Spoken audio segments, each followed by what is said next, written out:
দেশের প্রত্যন্ত অঞ্চল থেকে পঙ্গপালের মতো ছুটে আসে জনতায় প্যারেড ময়দানে, যার তাফসীর শুনে হাজারো জনতা ইসলামের সুশীতল ছায়ায় নিয়েছে আশ্রয়।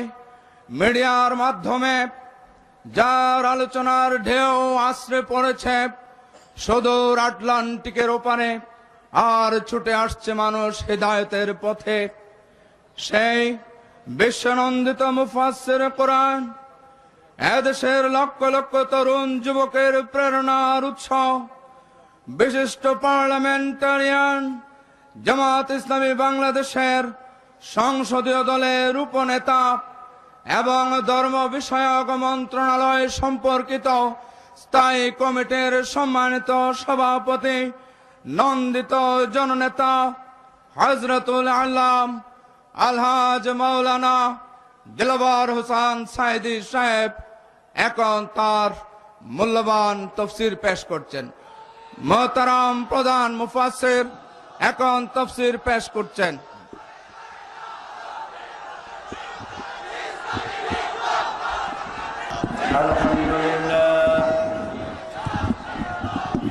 আলহামদুলিল্লাহ নাহমাদুহু ওয়া নাস্তাঈনুহু ওয়া নাস্তাগফিরুহু ওয়া নাউযু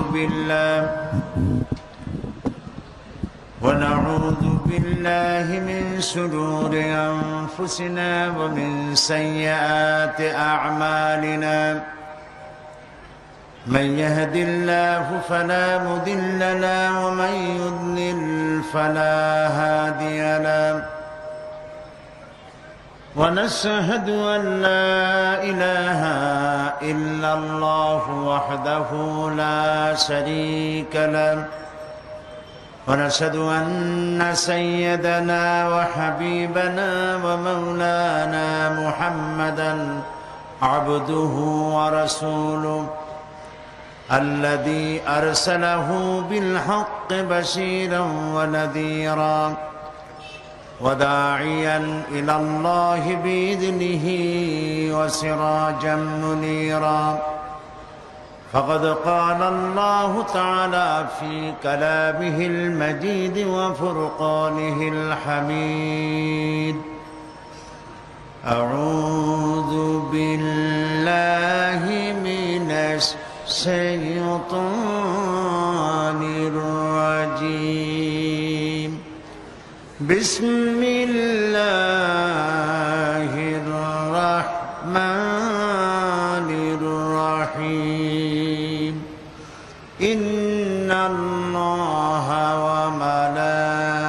وملائكته يصلون على النبي يا أيها الذين آمنوا صلوا عليه وسلموا تسليما. اللهم صل على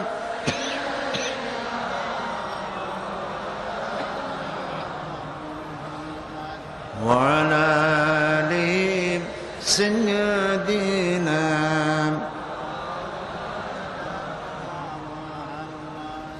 بلغ العلا بكماله كشف الدجى بجماله حسنت جميع خصاله صلوا عليه. مشرق حب محمد مطلع ديوان ما مطلع خورشید شقاش سینه سوزان من بلغ العلا بكماله كشف الدجى بجماله حسنت جميع خصاله صلوا عليه. सूरत यूसुफ बिदारी हिकमत लुक़मान मान قاری قرآن باری اے دل شادمان من بلغ العلا بکمالہ کشف الدجى بجماله حسنت جميع خصاله صلوا عليه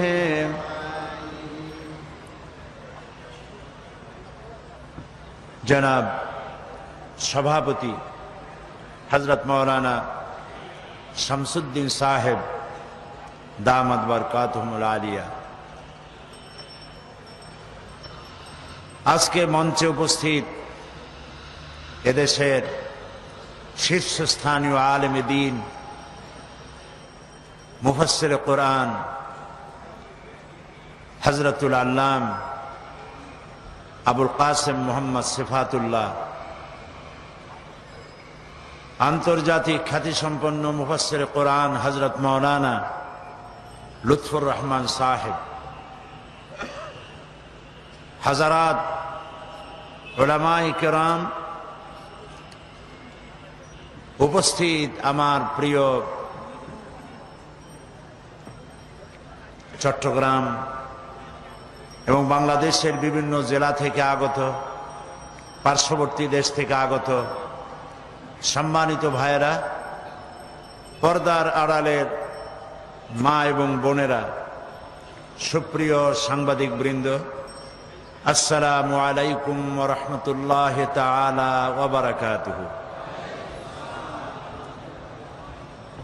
আমরা মহান আল্লাহ সুবহানাহু ওয়া তাআলার দরবারে লাখো কোটি শুকর আদায় করি যে মহান আল্লাহ তাবারক ওয়া তাআলা চট্টগ্রাম ইসলামী সমাজ কল্যাণ পরিষদ কর্তৃক আয়োজিত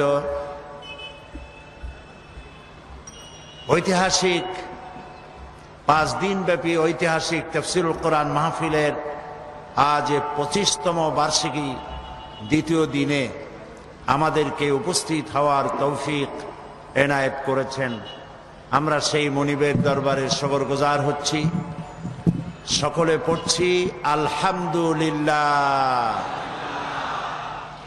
মহব্বতের সাথে সমস্বরে সবাই পড়েন আলহামদুলিল্লাহ। রব্বানা লাকাল হামদ হামদান কাসীরান তয়্যিবান মুবারাকান ফীহি ইয়া রাব্বি লাকাল হামদু কামা ইয়ানবাগি লিজালালি ওয়াজহিকা ওয়া আযীমি সুলতানিকা। আমরা আমাদের মালিক, আমাদের খালেক, আমাদের রাজ্জাক, আমাদের মনিব, আমাদের রব, আমাদের ইলাহ, বিশাল ওই আকাশের মালিকের, কুল কায়নাতের মালিকের প্রশংসা করে নিলাম। কারণ তিনি যদি আমাদেরকে এখানে উপস্থিত হতে না দিতেন আমরা কেউ আসতে পারতাম না। আমরা এসেছি কোরআনে কারীম শোনার জন্য। সুতরাং এ মাহফিল হচ্ছে জলসায়ে রহমানি, এ মাহফিল হচ্ছে জান্নাতের টুকরা, এ মাহফিল হচ্ছে বরকতপূর্ণ মাহফিল, যে মাহফিলে আসা বসা শোনা সবটুকুন ইবাদতের মধ্যে শামিল। কারণ এখানে আমরা যা আলোচনা করছি আমরা আল্লাহ এবং রসুলকে কেন্দ্র করে, কোরআন এবং হাদিসকে কেন্দ্র করে কথা বলছি, ঠিক না ভাই? আমি আসার আগ পর্যন্ত এদেশের প্রথিতযশা আলিম,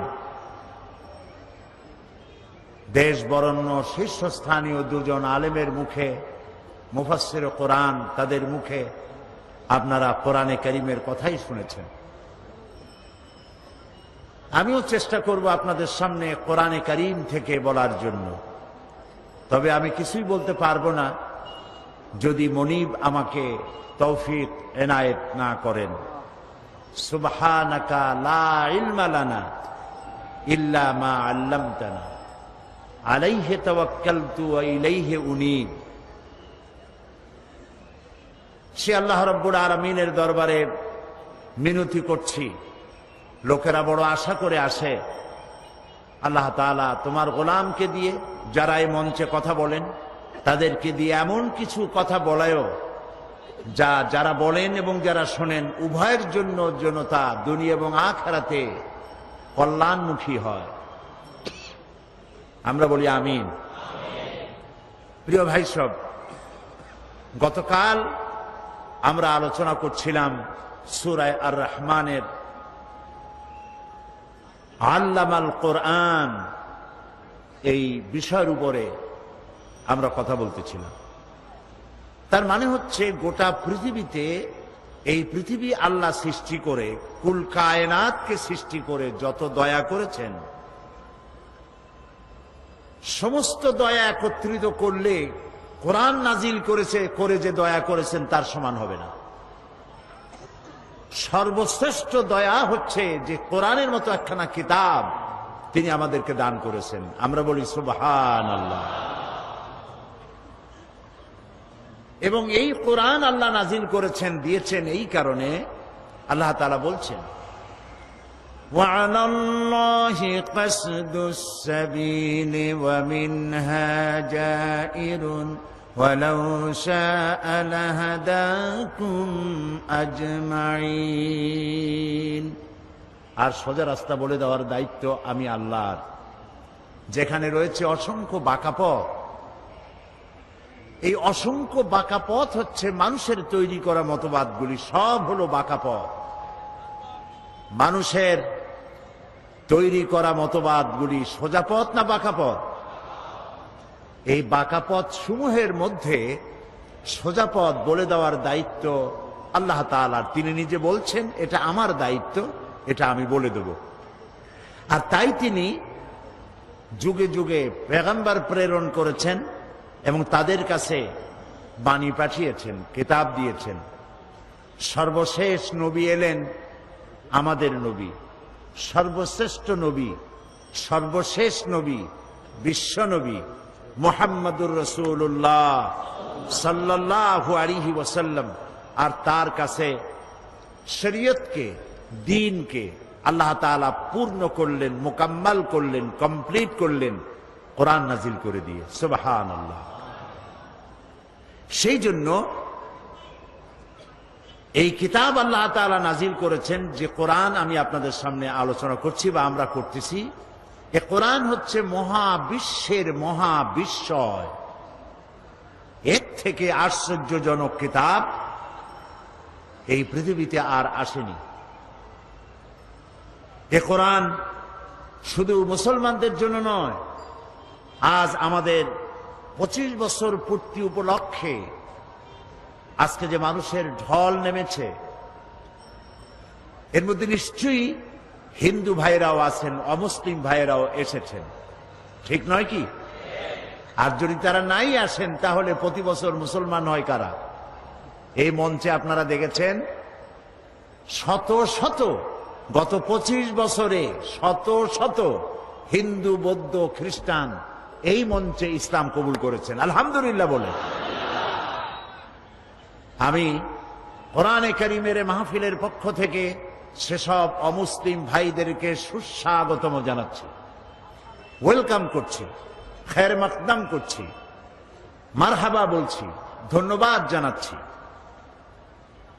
কারণ এ কোরআন শুধু মুসলমানদের জন্য আসেনি। হুদাল লিন্নাস, হাদা বায়ানুল লিন্নাস। এ কোরআন গোটা বিশ্ববাসীর জন্য। সুবহানাল্লাহ। যারা মানুষ নামে পদবাচ্যে যারা বিবেচিত, যাদের নাম মানুষ, তাদের জন্য কোরআন। এই জন্য কোরআন অন্যান্য ধর্মীয় পুস্তকের মতো নয়। কোরআন হচ্ছে মানব জীবনের একটি পূর্ণাঙ্গ জীবন বিধান। এ কোরআন যখন নাজিল হয় আর নবী করিম সাল্লাল্লাহু আলাইহি ওয়াসাল্লাম যখন এটা পড়তেন, তখন তৎকালীন কাফেরেরা নবী করিম সাল্লাল্লাহু আলাইহি ওয়াসাল্লামকে পাগল বলতো, জেনে ধরা রুগী বলতো, নাউজুবিল্লাহ। এখন নবীকে যদি পাগল বলা হয়, জেনে ধরা রুগী বলা হয়, তাহলে আঘাতটা লাগে কোথায়? আল্লাহর অস্তিত্বে আঘাত লাগে। আল্লাহর নবীকে যখন মুশরিকদের পক্ষ থেকে পাগল বলা হলো, জেনে ধরা রুগী বলা হলো, মাজনুন বলা হলো, আল্লাহর পক্ষ থেকে তার জবাব এলো, রব্বুল আলামিন তাদের কথার জবাবে শুনিয়ে দিলেন, ওয়ামা সাহিবুকুম বিমাজনুন, তোমাদের সাথী তিনি পাগল নন। তোমাদের সাথী অর্থাৎ যিনি তার কৈশোর যৌবন জীবনের একটি বিরাট অংশ তোমাদের সাথে কাটালেন, 40টি বছর পর্যন্ত, তাকে তোমরা তো পাগল বলনি, আজকে পাগল বলছো কেন? সুতরাং তিনি পাগল নন, তিনি কবিও নন, তিনি জেনে ধরা রুগীও নন। আর আমি তারে কবিতা শিখাই নাই। ওয়ামা আল্লামনাহু শি'রা ওয়ামা ইয়ানবাগী লাহু, নবীর জন্য কবিতা শোভনীয় নয়, নবীর জন্য কবিতা শোভনীয় না, আমি তাকে কবিতা শিখাইনি। নবীর জন্য কবিতা শোভনীয় নয়, তার মানে হচ্ছে কবিতা হচ্ছে যারা কবি তারা কথার ফুলঝুরি ছোটান, তেপান্তরের মধ্য দিয়ে লাগামহীন ঘোড়া ছুটিয়ে দেন, নিরুদ্দেশ্যের উদ্দেশ্যে যাত্রা করেন, কথার আগামাথা থাকে না। এই জন্য কবিরা মানুষের মনে আনন্দ সৃষ্টি করতে পারেন ঠিকই, কিন্তু কোনো বিপ্লব ঘটাতে পারেন না। কবিরা কখনো যুদ্ধের নেতৃত্ব দিয়ে সেনাপতির দায়িত্ব অথবা রাষ্ট্রপ্রধান এর দায়িত্ব সুচারুরূপে পালন করতে পারেন না। এই জন্য কবিতা এটা নবীর জন্য শোভনীয় নয়, কারণ কবিরা এমন সব কথা বলেন যে কথার সাথে বাস্তবতার কোনো মিল থাকে না। এ বিষয়ে আমি এর পূর্বে অনেকবার আলোচনা করেছি, আজকে সেদিকে না যাই। কবিত্ব এটি একটি কোয়ালিটি, এটি আল্লাহর একটি দান। কেউ তো কবিতাকে আল্লাহর শ্রেষ্ঠত্ব, মহানত্ব, তার বিশালত্ব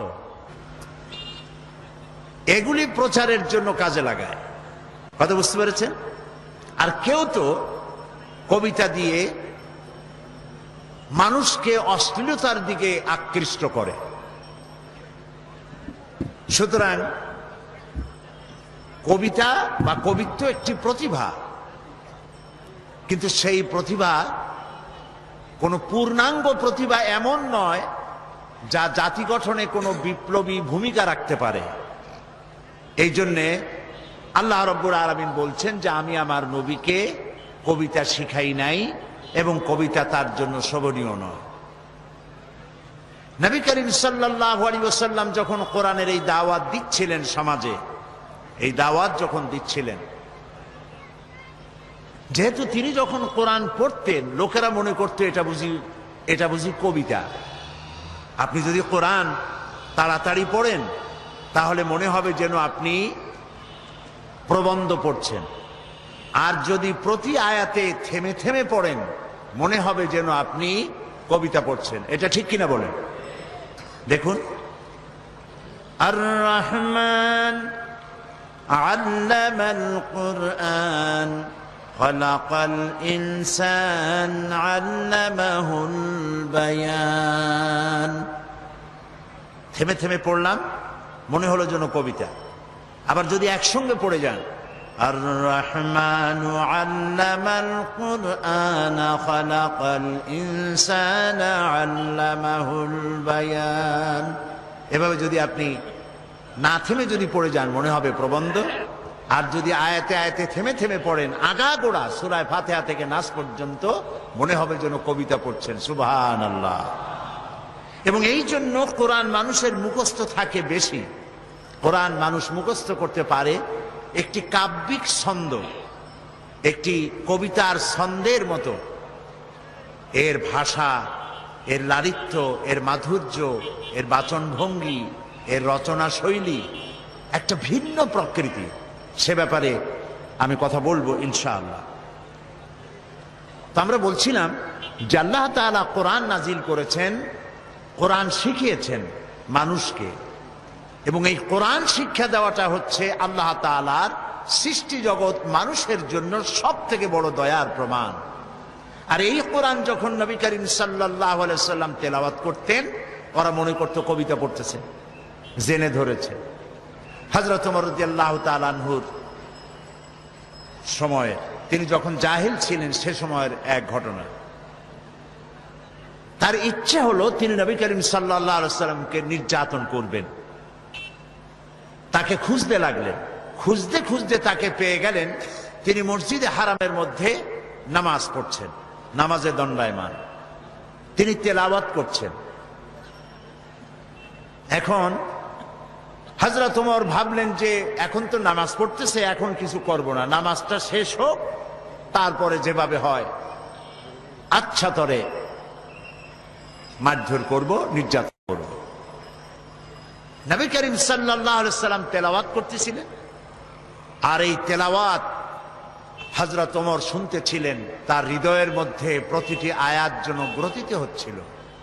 তিনি অবাক হলেন, ভাবলেন মুহাম্মদ সাল্লাল্লাহু আলাইহি ওয়াসাল্লাম নিঃসন্দেহে তাকে কোনো জেন এই সব কথা শিখিয়ে দেয়, নইলে যিনি জীবনেও লেখাপড়া করেন নাই, স্কুলে যান নাই, কলেজে যান নাই, পড়াশোনা করেন নাই, নাম লিখতে পারেন না, পড়তে জানেন না, নাম সই করতে পারেন না, এত সুন্দর করে বলেন কি করে?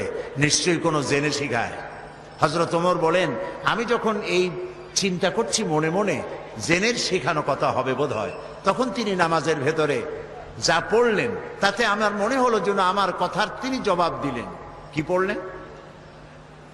হযরত ওমর যখন এই চিন্তা করতেছিলেন, নবীজি তার তেলাওয়াতের মধ্যে এক পর্যায়ে তিনি তেলাওয়াত করলেন, ইন্নাহু লাকাউলু রাসূলিন কারীম। নিশ্চয়ই এক বার্তাবাহকের বর্ণনা, এক সম্মানিত বার্তাবাহকের বর্ণনা। হযরত ওমর চিন্তা করলেন, আমি যে মনে করেছিলাম জেনের কথা, এটা তো তারই জবাব হলো, যেটা জেনের কথা নয়, এটা এক মহান বার্তাবাহকের বর্ণনা। তাহলে জেনের কথা যদি না হয়, তাহলে এটা তো ঠিক যে মুহাম্মদ সাল্লাল্লাহু আলাইহি ওয়াসাল্লাম ফাঁকে ফাঁকে, তলে তলে নিজে কোন ফাঁকে যেন কবি হয়ে গেছে, নইলে মিলায় মিলায় বলেন কি করে? হযরত ওমর বলেন, আমি যখন মনে মনে ভাবলাম নবীজি কবি হয়ে গেছেন, মুহাম্মদ সাল্লাল্লাহু আলাইহি ওয়াসাল্লাম কবি হয়ে গেছেন, তখন তিনি নামাজের ভেতরে যা তেলাওয়াত করলেন আমি বুঝলাম আমার কথার জবাব পেয়ে গেছি। তিনি পড়লেন, ওয়ামা হুয়া বিকাউলি শাইরিন কালিলাম মা তুমিনুন। না না, এটা কোনো কবির কথা নয়, তোমরা খুব কমই বিশ্বাস স্থাপন করে থাকো। হযরত ওমর মনে মনে ভাবলেন, মনে করেছিলাম কবি, কিন্তু কবি না, গণক। তা না হলে আমার মনের কথা বুঝলো কেমনে?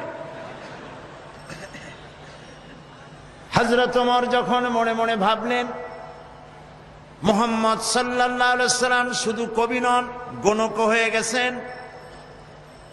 তিনি বলেন, এই চিন্তার সঙ্গে সঙ্গে তিনি পড়লেন, ওয়ালা বিকাউলি কাহিনিন কালিলাম মা তাযাক্কারুন।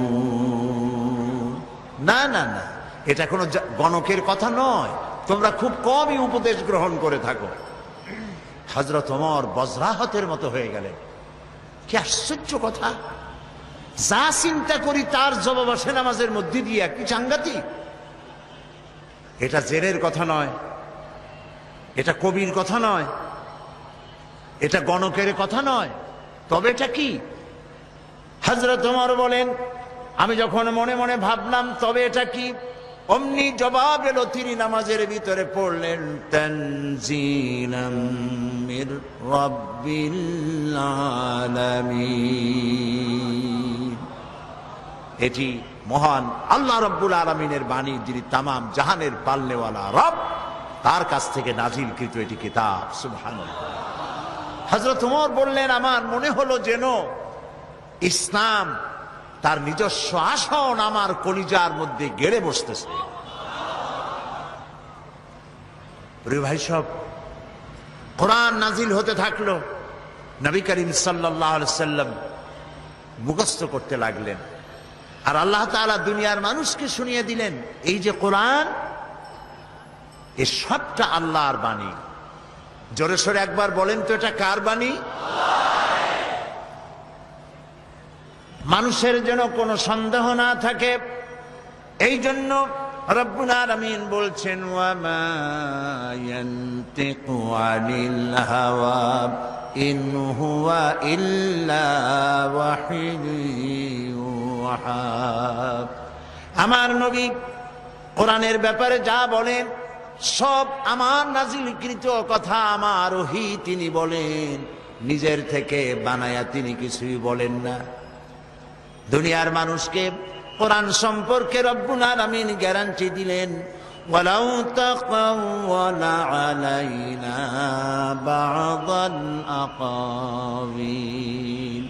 আমার নবী যদি নিজের থেকে কোনো একটি কথা বানায়া আমার নামে কোরআনের ভিতরে যদি চালায় দিতেন, আমি আমার নবীর ডান হাতকে চেপে ধরতাম, আর আমার নবীর কণ্ঠ নালীকে আমি আল্লাহ কেটে ফেলে দিতাম।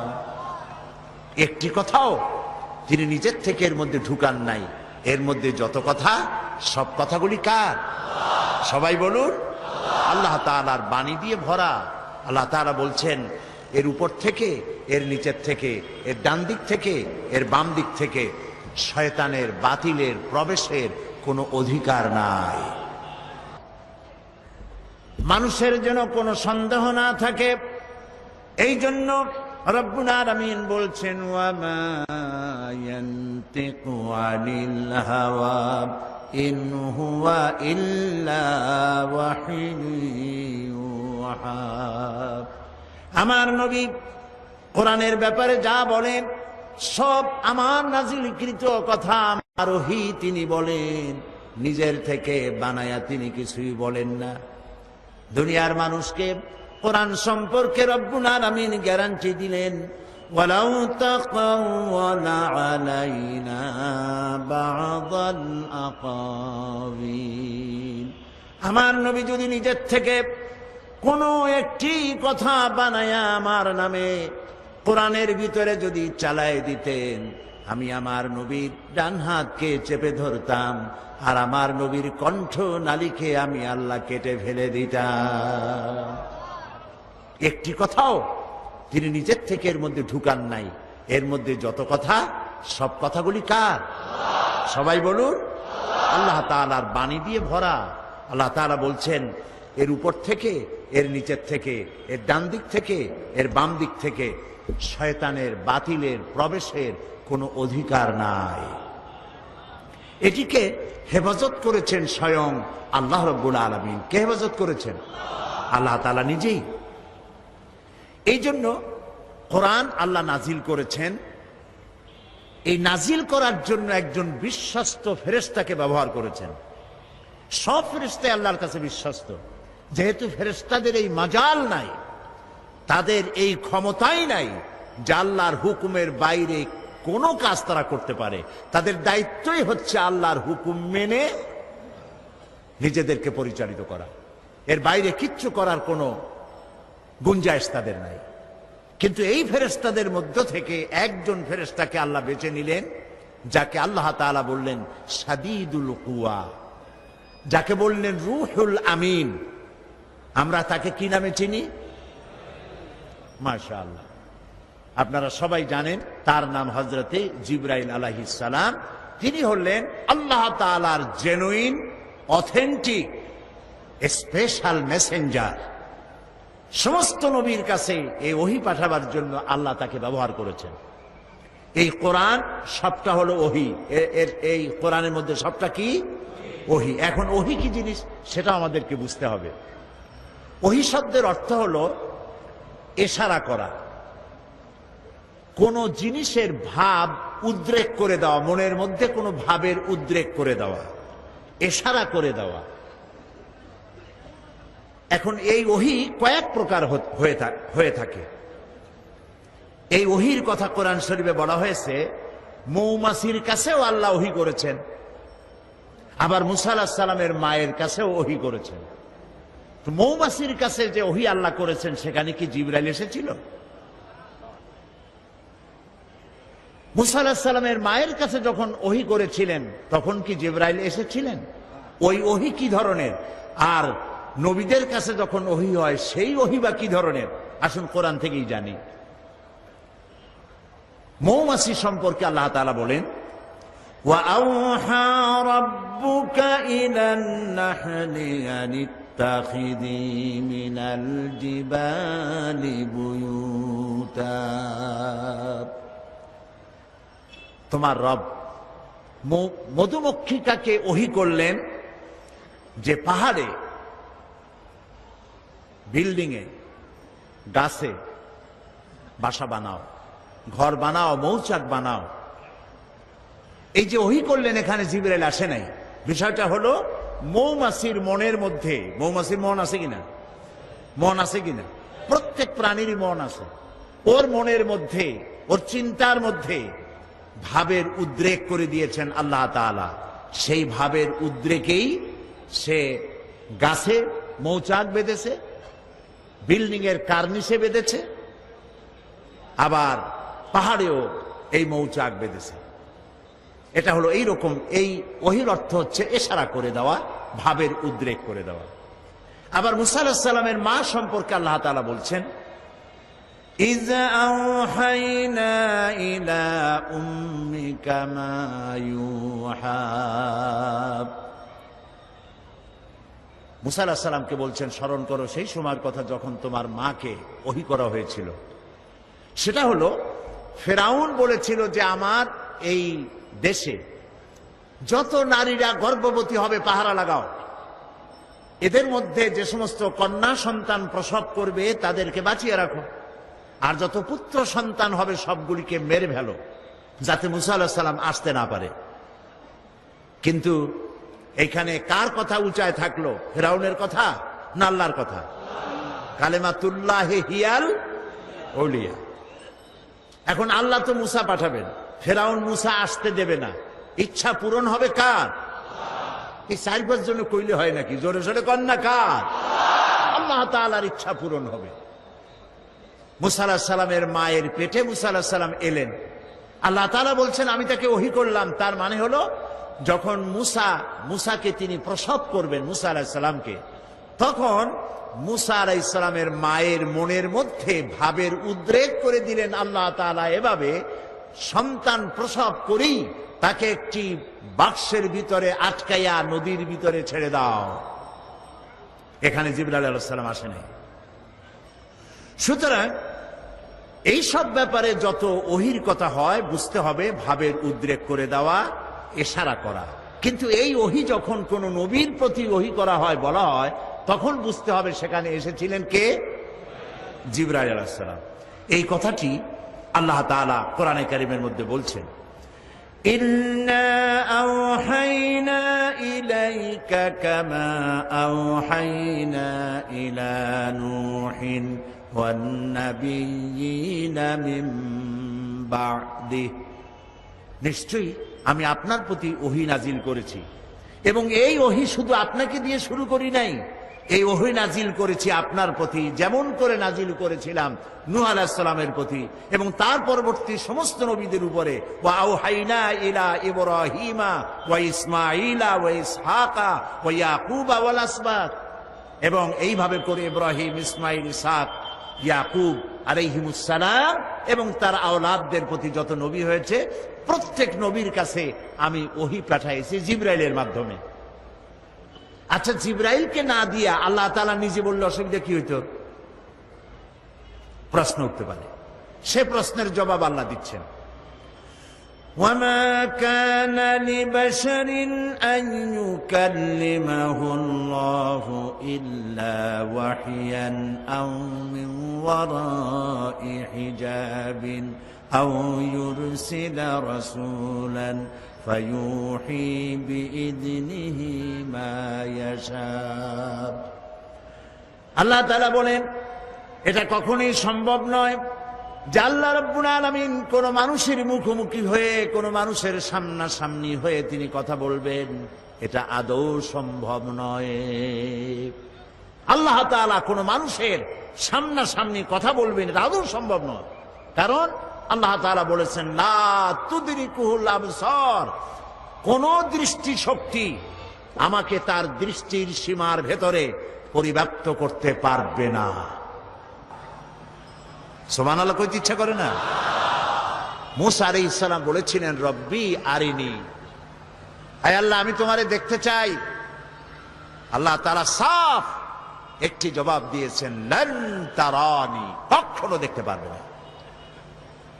মুসা আলাইহিস সালাম খুব আদুরে নবী ছিলেন, বেশি আদরের ছিলেন।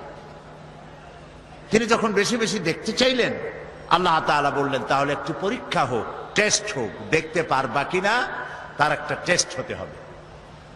আল্লাহ তাআলা তার সম্মুখ থেকে ৭০,০০০ পর্দা ভেতর দিয়ে সামান্য নূরের তাজাল্লি নিক্ষেপ করলেন পাহাড়ের প্রতি, ডাইরেক্ট। তিনি তো দেখতে পারবেনই না, পাহাড়ের উপরে নূর ফেলেছেন, সেই নূরকে তিনি বরদাস্ত করতে পারেন নাই। মুসা আলাইহিস সালাম বেহুশ হয়ে জমিনে পড়ে গিয়েছেন। এখানে মুসা আলাইহিস সালাম আর মুহাম্মদ সাল্লাল্লাহু আলাইহি সাল্লামের মধ্যে পার্থক্য হচ্ছে এই, মুসা আলাইহিস সালাম পাহাড়ের প্রতি পড়া নূরকে সহ্য করতে পারেন নাই, বেহুশ হয়ে পড়েছেন। কিন্তু মেরাজে নবী করিম সাল্লাল্লাহু আলাইহি সাল্লাম নূর দেখেছেন আর বেহুশ হয়ে পড়েন নাই। আল্লাহ তাআলা কোরআন শরীফে এটা বলেছেন। অন্য কোন সময় সুযোগ পেলে তখন সেই কাহিনী শোনানো যাবে কোরআনে কারীম থেকে। সুতরাং মূল কথা হচ্ছে এই যে আল্লাহ তাআলাকে কোন মনুষ্য শক্তির দৃষ্টি সীমার ভিতরে, কোন দৃষ্টি শক্তি লা তুদরিকুহুল আবসার, আল্লাহর দৃষ্টি সীমার ভেতরে তো সব, কিন্তু কোন শক্তি তার দৃষ্টি দিয়ে আল্লাহকে সীমাবদ্ধ করতে পারবে না। সুবহানাল্লাহ বিহামদিহি। তো আল্লাহ রাব্বুল আলামিন মানুষের সঙ্গে যেহেতু তিনি কথা সরাসরি বলবেন না, কথা বলতে গেলে তিনি মিন ওয়ারায়ে হিজাব, পর্দার আড়াল থেকে বলেন, নতুবা তিনি জিবরাইলের মাধ্যমে, ফেরেশতার মাধ্যমে কথা বলেন। কোরআনে কারীম আল্লাহ তাআলা নাজিল করলেন জিবরাইলের মাধ্যমে। এর সূরা নাস থেকে শুরু করে সূরা ফাতিহা থেকে, বিসমিল্লাহ থেকে শুরু করে সূরা নাস পর্যন্ত সম্পূর্ণ কোরআন বহন করে নিয়ে এসেছেন কে বলুন তো? জিবরাইল আলাইহিস সালাম। এই কিতাবের বিশুদ্ধতা সম্পর্কে কোনো কথা উঠতে পারে পাঠকের মনে। দেখুন, পৃথিবীতে যত লেখকরা বই লেখেন, প্রত্যেক লেখক শুরুতেই তার দুর্বলতা স্বীকার করেন। আপনারা কি কথা শুনতেছেন? সেই সাথে বুঝতেছেন? আলহামদুলিল্লাহ বলেন। প্রত্যেক অথার, রাইটার, মুসান্নিফ, লেখক বই লিখতে গিয়ে শুরুতেই বলেন এই লেখার মধ্যে আমার ভুল ত্রুটি হতে পারে, তথ্য এবং তত্ত্বগত, অথবা প্রিন্টিং মিস্টেক হতে পারে। কোন সহৃদয় পাঠক যদি তার চোখে কোনো ভুল ধরা পড়ে আমাকে জানিয়ে দিলে কৃতজ্ঞতার সাথে আগামী সংস্করণে সংশোধন করতে বাধ্য থাকিব। এরকম লেখা থাকে কিনা? না, এরকম লেখা থাকে আমি যে একখানা বই লেখছি এর মধ্যে ভুল ধরে কার বাপের মাথায় কয়টা মাথা। কি বলেন? পৃথিবীতে একখানা কিতাব যার মধ্যে কোনো দুর্বলতা নাই। শুরুই হয়েছে বইয়ের, কিতাবের নির্ভুলতা গ্যারান্টি দিয়ে। পৃথিবীর সব বই শুরু হয় অথারের দুর্বলতা, লেখকের দুর্বলতা, অক্ষমতার মধ্য দিয়ে। একখানি কিতাব পৃথিবীতে আছে যার শুরু হয়েছে গ্রন্থকার, রচয়িতা যিনি, তার প্রশংসার মধ্য দিয়ে এবং বিশুদ্ধতার গ্যারান্টি দিয়ে। সুবহানাল্লাহ বলে। শুরুতেই রচয়িতার প্রশংসা। কোরআন খুলবেন, সঙ্গে সঙ্গে দেখবেন আলহামদুলিল্লাহি রাব্বিল আলামিন। প্রাণ খুলে পড়েন আলহামদুলিল্লাহি রাব্বিল আলামিন। সমস্ত প্রশংসা, যাবতীয় প্রশংসা আল্লাহ রাব্বুল আলামিনের, যিনি কিতাব নাজিল করেছেন। সুবহানাল্লাহ। আর এক কথা উল্টান, যেখান থেকে শুরু করবেন ওইখানেই দেখেন বিশুদ্ধতার গ্যারান্টি। যালিকাল কিতাবু লা রাইবা ফি। এটা হচ্ছে সেই কিতাব যে কিতাবের ভিতরে সন্দেহের কোনো অবকাশ নাই, বিন্দু মাত্র সন্দেহ নাই। লা রাইবা ফি, এর মধ্যে কোনো সন্দেহ নাই, ভুল নাই, ত্রুটি নাই, বিচ্যুতি নাই। চ্যালেঞ্জ। আল্লাহ রাব্বুল আলামিন বিশ্ববাসীকে চ্যালেঞ্জ করলেন, আম ইয়াকুলুনা ইফতারাহু কুল ফাআতু বিসূরাতিন মিথলিহি ওয়াদউ মান ইসতাতা'তুম মিন দুনিল্লাহ। এরা কি দাবি করে যে কোরআন আপনার বানানো? যদি এই ধরনের দাবি তারা করে, তাহলে তাদের পক্ষে যদি সম্ভব হয়, তাহলে কোরআনের মতো করে কোরআন তারা বানাক। যদি তারা সত্যবাদী হয়, কোরআনের সূরার মতো করে সূরা তারা বানায় নিয়ে আসুক। মহান আল্লাহ রাব্বুল আলামিন আরো চ্যালেঞ্জ করলেন, قل لئن اجتمعت الإنس والجن أن يأتوا بمثل هذا القرآن لا يأتون بمثله ولو كان بعضهم لبعض ظهيرا قل لئن اجتمعت الإنس والجن। বলুন, গোটা পৃথিবীর সমস্ত মানুষ আর জিন সব যদি একত্রিত হয় এই ব্যাপারে যে কোরআনের মতো একখানা কোরআন বানাবে, লা ইয়াতুনা বিমিসলিহি, আল্লাহ তাআলা বলছেন কখনো তাদের পক্ষে সম্ভব হবে না কোরআনের মতো একখানা কোরআন বানাইতে। ওয়ালাউ কানা বা'দুহুম লিবা'দিন যাহিরা, যদি তারা পরস্পরকে সাহায্য সহযোগিতা, জেনেরা যদি মানুষেরা করে, মানুষেরা যদি জেনেরা করে, কিয়ামত পর্যন্ত যদি প্রচেষ্টা চালায়, কোরআনের মতো একখানা কিতাব বানাইতে পারবে। এটা কি সোজা চ্যালেঞ্জ না কঠিন চ্যালেঞ্জ? এই কঠিন চ্যালেঞ্জের মোকাবেলা কেউ কি করতে পেরেছে? আল্লাহ রাব্বুল আলামিন একটি সূরা অথবা 10টি সূরা অথবা কোরআনের মতো কোরআন বানাবার চ্যালেঞ্জ করে সর্বশেষ আরো একটি চ্যালেঞ্জ করলেন, ইন কুনতুম ফি রাইবিম মিম্মা নাযালনা আলা আবদিনা ফাআতু বিসূরাতিন মিন মিসলিহি وادعوا شهداءكم من دون الله إن كنتم صادقين إن كنتم في ريب مما نزلنا على عبدنا। আমার বান্দার উপর যে কিতাব নাজিল করেছি, যদি তোমাদের সন্দেহ হয় যেটা বান্দার বানানো, মানুষের বানানো, ফাতু বিসূরাতিন, তাহলে কোরআন শরীফের ছোট্ট একটি সূরার মতো সূরা বানাও। চ্যালেঞ্জের ধরনটা দেখুন। আল্লাহ তাআলা বললেন না যদি পারো সূরা বাকারার মতো একটা সূরা বানাও, সূরা আনআমের মতো, মায়েদার মতো, আরাফের মতো একটা সূরা বানাও না। ফাতু বিসূরাতিন, ক্ষুদ্র কনিষ্ঠ যে সূরাটি আছে কোরআন শরীফের, ওই রকম একটি সূরা পারলে বানাও। এবং আল্লাহবাদে যত সাহায্যকারী আছে তাদের সাহায্য গ্রহণ করো। আজ পর্যন্ত এই চ্যালেঞ্জের মোকাবেলা কেউ করতে বলে পারে নাই। আল্লাহকে তো মানুষ অস্বীকার করে না, অস্বীকার বলে না যে আল্লাহ নাই, দেয়ার ইজ নো গড বলে না, স্রষ্টা বলতে কেউ নাই বলে না, এরকম পাগল ছাগল দুনিয়ায় আছে যারা বলে স্রষ্টা বলতে কেউ নাই, বলে। কিন্তু একথা কেউ বলে না যে কোরআন শরীফ এটা মানুষের বানানো, এটা বলে না কেউ। আপনারা শুনছেন নাকি কেউ বলেছে কোরআন মানুষের বানানো? বলে না। কেন বলে না? কারণ হলো এরা জাতে মাতাল হলেও তালে ঠিক আছে। ওদের চিন্তা যে যদি বলি এটা মানুষের বানানো, তাহলে যারা শুনবে তারা এসে পাড়ায় ধরবে, বলবে বেটা তুইও তো মানুষ, পারলে বানা কোরআন শরীফ একটু দেখা। মুসালামায়ে কাজ্জাব নবুয়তের দাবি করলো, আর তাকে চেপে ধরলো উম্মতেরা। উম্মত তো কিছু পাইয়াই গেছিল, তাকে চেপে ধরা হলো যে নবী হইলেন তাই এতদিন নবী হয়েছেন, একটা সূরা আমরা পাইলাম না। এটা কেমন কথা? মুহাম্মদ সাল্লাল্লাহু আলাইহি সাল্লামের উপরে এত সূরা আসে, নিয়ে কুলাইতে পারেন, আর আপনি একটাও দিতে পারলেন না। সে কয় যে দেখো আমি কেবল না নবী হইলাম, জিবরাইল একটু আসবে তো আসতে দাও।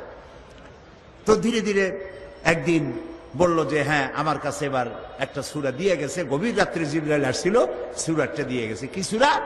কয় যে ভালো সূরা। তো শুনান আমাদেরকে। সবাই আগ্রহ নিয়ে বসে আছে, কি একখান সূরা শুনাইবে।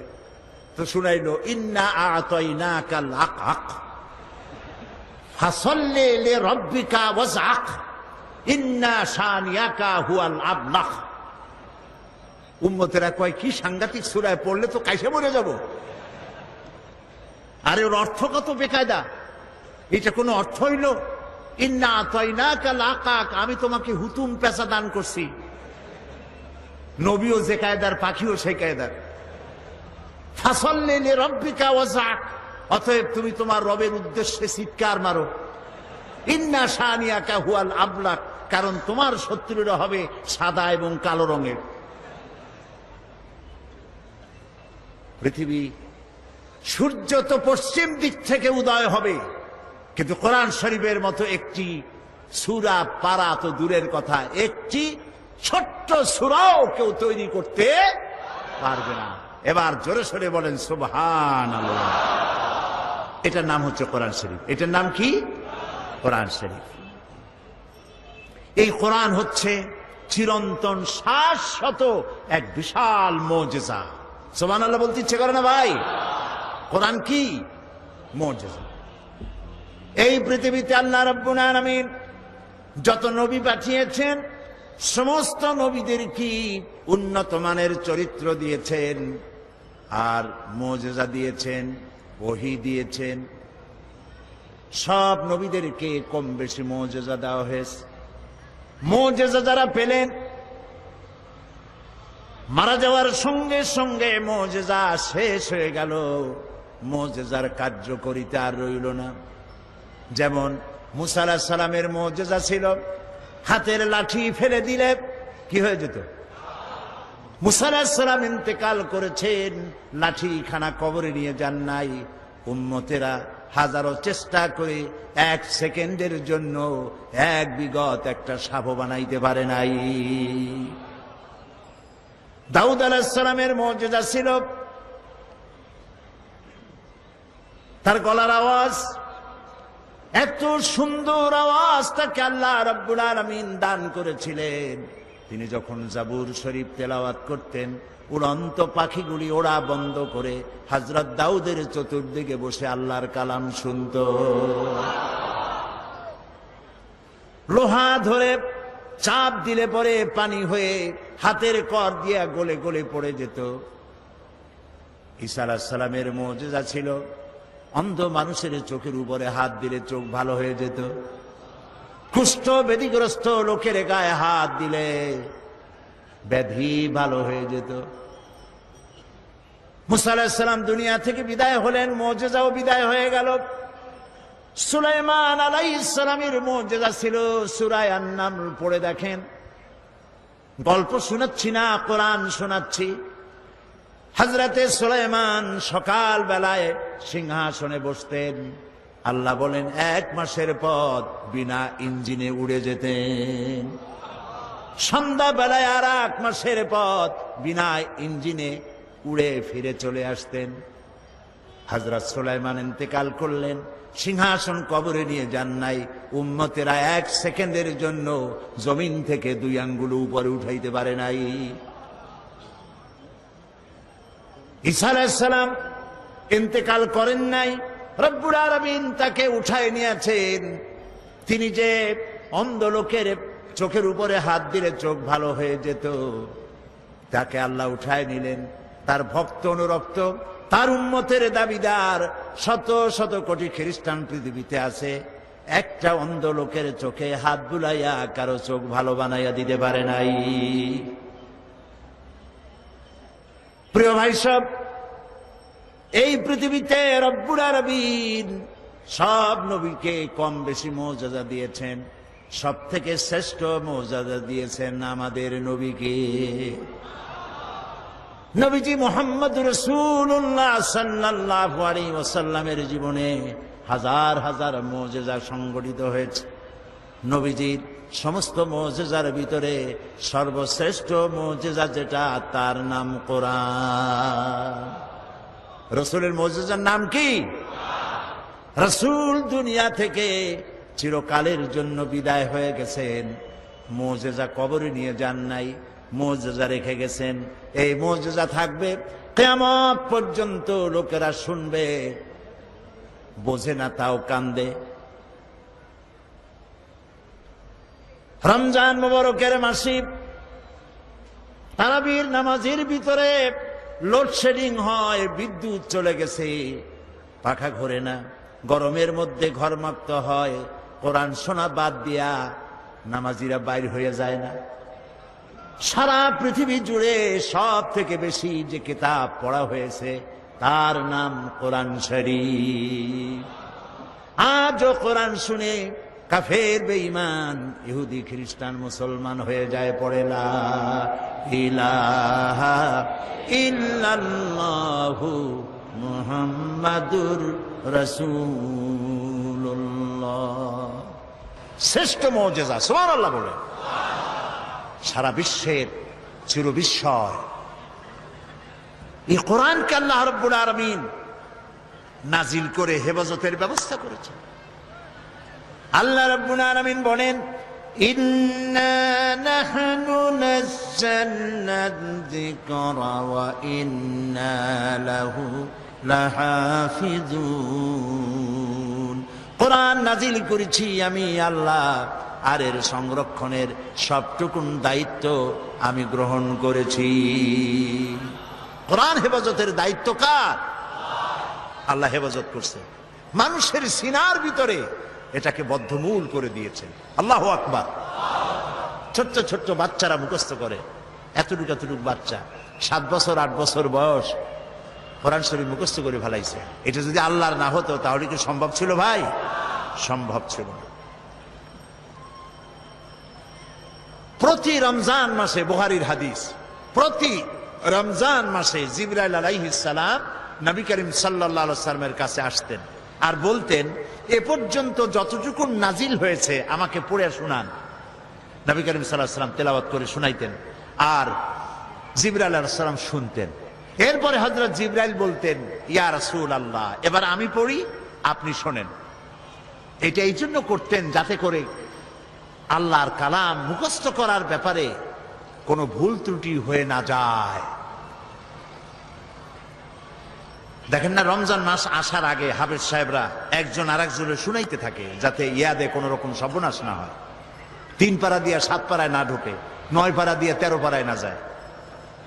এই জন্য হাফেজ 2 জন রাখা লাগে মসজিদে, যেহেতু পিছনে তো আপনারা বুঝবেন না যে কোন জায়গাতে কোন সর্বনাশ হয়ে গেল।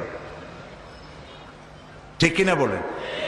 নবী করিম সাল্লাল্লাহু আলাইহি ওয়াসাল্লামের কাছে যে বছর নবী করিম সাল্লাল্লাহু আলাইহি ওয়াসাল্লাম ইন্তেকাল করবেন, তার জীবনের শেষ রমজানে হযরত জিবরাইল এলেন, এসে বললেন, ইয়া রাসূলুল্লাহ, গোটা কোরআন শরীফ পুরাটা আপনি আমাকে তেলাওয়াত করে শোনান। তিনি তেলাওয়াত করলেন, জিবরাইল শুনলেন। জিবরাইল বললেন, এবার আমি পড়ি, তেলাওয়াত করি, আপনি শোনেন। আবার তিনি তেলাওয়াত করলেন, শুনলেন। হযরত জিবরাইল বললেন, আবার তেলাওয়াত করুন, আমি শুনবো। আবারও তিনি তেলাওয়াত করলেন, জিবরাইল শুনলেন। হযরত জিবরাইল বললেন, এবার আমি আবার তেলাওয়াত করি, আপনি শোনেন। নবী করিম সাল্লাল্লাহু আলাইহি ওয়াসাল্লামের ইন্তেকালের বছর শেষ রমজানে হযরত জিবরাইল 2 বার শুনাইছেন এবং হযরতে রাসূল 2 বার হযরতে জিবরাইলকে শুনিয়েছেন। কোরআনের অথেন্টিসিটির ব্যাপারে, এর বিশুদ্ধতার ব্যাপারে গোটা পৃথিবী নির্বাক হতবাক, বিস্ময় হতবাক হয়ে গিয়েছে। কোরআনের মতো বিশুদ্ধ গ্রন্থ আল্লাহর আরশের নিচে জমিনের উপরে দ্বিতীয় আরেকটি নাই। বলুন আল্লাহু আকবার।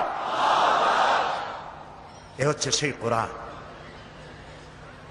এই কোরআন কোন গতানুগতিক কিতাব নয়। এর মধ্যে রয়েছে ইতিহাস, রয়েছে বিজ্ঞান। আল্লাহ পাক বলছেন আর রহমান আল্লামাল কোরআন, তিনি দয়াবান, তার এত দয়া যে তিনি কোরআনের মতো একখানা কিতাব আমাদের দিয়েছেন। সুবহানাল্লাহ। গতকালকে বলছিলাম না, কি বলছিলাম? মাথা তো ঝুলেলেন। গতকাল বলেছিলাম, অনেক কথার মধ্যে এটা বলেছিলাম আল্লাহর কথা। قل بفضل الله وبرحمته فبذلك فليفرحوا هو خير مما يجمعون। বলুন হে নবী, আপনি বলেন বিফাদলিল্লাহি ওয়া বিরহমাতিহি, আল্লাহর করুণা, আল্লাহর দয়া হচ্ছে তোমাদের প্রতি এই যে কোরআনের মতো একখানা কিতাব আল্লাহ তোমাদের দিয়েছেন। জুড়ে বলেন সুবহানাল্লাহ। আল্লাহ তোমার কোরআন সহি তেলাওয়াতের তৌফিক আমাদের দাও। আল্লাহ তোমার কোরআন বোঝার তৌফিক তুমি আমাদের দাও। আয় আল্লাহ তোমার কোরআন প্রতিষ্ঠার আন্দোলনে আমাদের সকলকে শামিল করে দাও।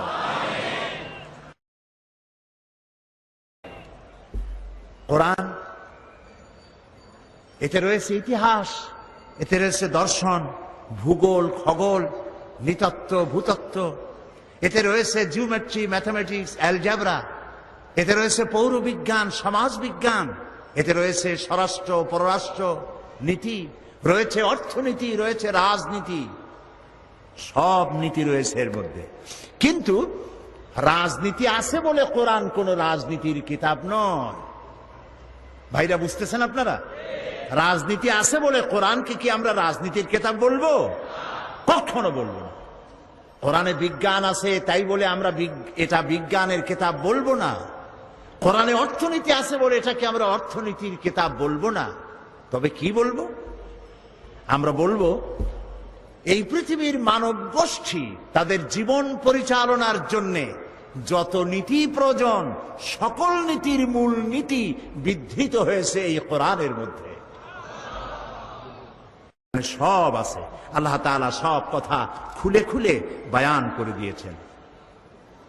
এখন এই যে কোরআন আমরা পেয়েছি আল্লাহর কাছ থেকে, আল্লাহ তাআলা আমাদের দিয়েছেন, এই কোরআন শুধু নামাজ রোজার কথা বলেনি। কোরআন শরীফ ৬৬৬৬টি আয়াত বলা হয় কম বেশি। এই ৬৬৬৬টি আয়াতের মধ্যে মাত্র ৫৫০ আয়াত হচ্ছে হুকমে শরঈ। বলুন তো কি মানে? আদেশ নিষেধ, শরীয়তের বিধান সংক্রান্ত আয়াতের সংখ্যা ৫৫০। একটু ভাবুন, একটু চিন্তা করেন, মজা পাবেন। তো ৬৫০০ আয়াতের মধ্যে যদি ৫৫০ আয়াত হয় আদেশ আর নিষেধ, বাকি আয়াতগুলি কি তা কি কখনো চিন্তা করার অবকাশ হয়েছে আমাদের? মাথায় কি চিন্তা আসছে? কখনো আসে নাই। কপাল আমাদের এমনি এমনি পড়ে নাই। ইরাকের ভাগ্য এমনি এমনি নষ্ট হয় নাই। Palestine, Kashmir, Chechnya, Bosnia, Somalia, Eritrea, আলজেরিয়ার ভাগ্য এমনি এমনি নষ্ট হয় নাই। নষ্ট হয়েছে আমাদের কারণে। কাদের কারণে? আমাদের কারণে। আমরা কোরআনের কাছের থেকে যখন যাই চোখ বুজে যাই। এক ফকির, সে নাকি বলেছিল, কোন জাতের ফকির জানি না, সে তার স্রষ্টার কাছে বলেছিল, স্রষ্টা আমি তো গরিব ফকির, তোমায় তো সব কিছুই দিতে পারো, তা আমাকে যদি তুমি একটু ধনসম্পদ দিতে, যা দিয়ে আমি জীবনে খরচ না করে পারি, ভিক্ষা না করে পারি, এরকম যদি একটু কিছু দিতা। তার দোয়া মঞ্জুর হয়ে গেল। এখন তার জন্য স্রষ্টা ব্যবস্থা একটা করলেন। ওই ফকির রাস্তা দিয়ে বাড়ি আসতেছে, বাড়ির কাছাকাছি এসে চিন্তা করলো, আচ্ছা অন্ধরা রাস্তা হাঁটে কেমনে? কেমনে তারা পথ চেনে একটু দেখি তো কিভাবে। অন্ধরা চোখ না থাকলে কি কষ্টটা তাদের হয়। চোখ বুঝা বাড়ি যাওয়ার রওনা করছে। প্রতিমধ্যে একটা বস্তার মতো পায়ে ঠেকলো। সে গালি দিল, কোথার বস্তার বেটা, বস্তা একটা বস্তা ভালাই দিয়েছে, ফরার জায়গা পাইল না, রাগ করে গালাগালি দিয়ে বাড়ি চলে আসলো। অনেকদিন পর সে দোয়া করলো যে আল্লাহ, হে আমার স্রষ্টা, দোয়া তো কবুল হইল না। স্রষ্টা স্বপ্নে জানাইলো, তোমারে তো আমি দিছিলাম, কিন্তু তুমি তোমার ভাগ্য পাও দিয়া ঠেলে ফেলেছ। সব জায়গায় চোখ খুলে আসছো, যেখানে মণিমুক্তা ভরা বস্তা রাখছিলাম ওই জায়গায় চোখ বুঝাইতে গেছো।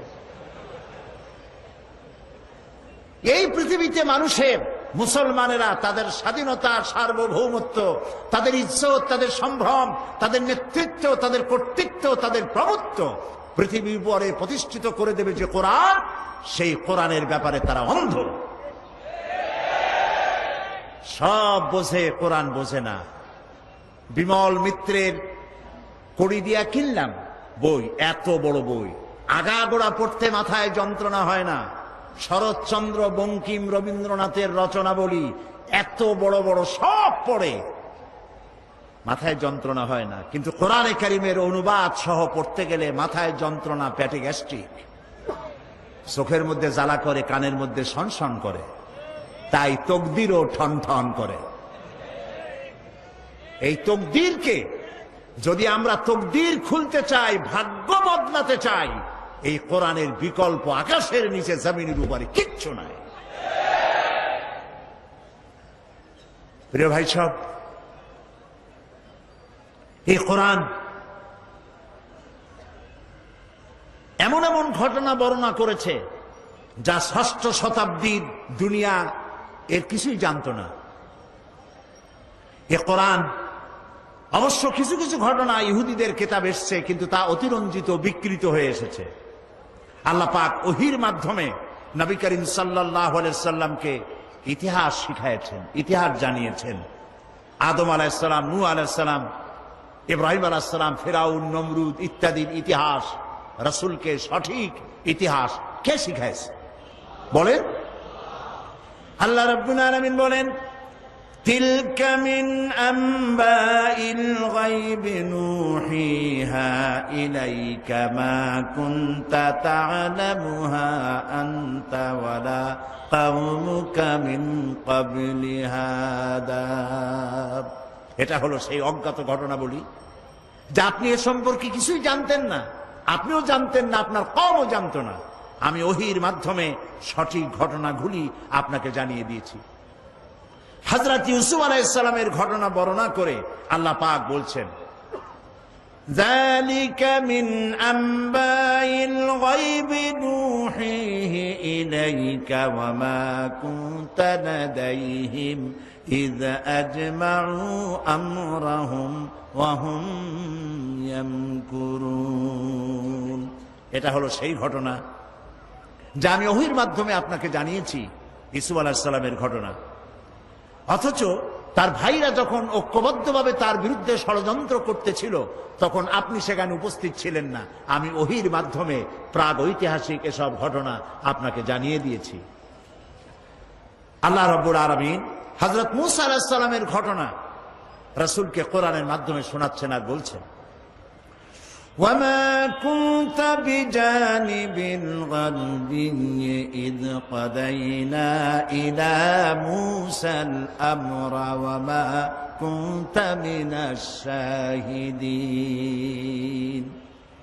আর সিনাই পর্বতের পশ্চিম প্রান্তে মূসা আলাইহিস সালামকে আমি যখন তাকে নির্দেশাবলী দিয়েছিলাম, আপনি সেখানে উপস্থিত ছিলেন না। আমি ওহীর মাধ্যমে আপনাকে সে ঘটনাও জানিয়েছি। كذلك نقص عليك من أنباء ما قد سبق وقد آتيناك من لدنا ذكرا।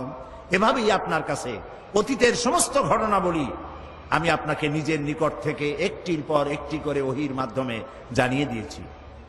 এভাবে আল্লাহ তাআলা রাসূলকে ইতিহাস জানালেন। আল্লাহ তাআলা রাসূলকে বিশ্বলোক সম্পর্কে, ঊর্ধ্বলোক সম্পর্কে জ্ঞান দান করেছেন। 1665 খ্রিস্টাব্দে স্যার আইজাক নিউটন তিনি মাধ্যাকর্ষণ শক্তির কথা বিশ্ববাসীকে জানালেন।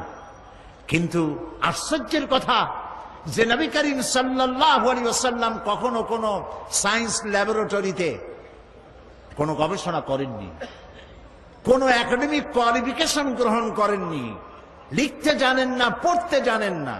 স্যার আইজাক নিউটন যে তথ্য তিনি দিলেন 1665 খ্রিস্টাব্দে, আজ থেকে 1500 বছর পূর্বে এক নিরক্ষর উম্মি নবীর মুখ থেকে আল্লাহ রাব্বুল আলামিন সেই মাধ্যাকর্ষণ শক্তির কথা কোরআন শরীফে আল্লাহ উল্লেখ করে দিয়েছেন।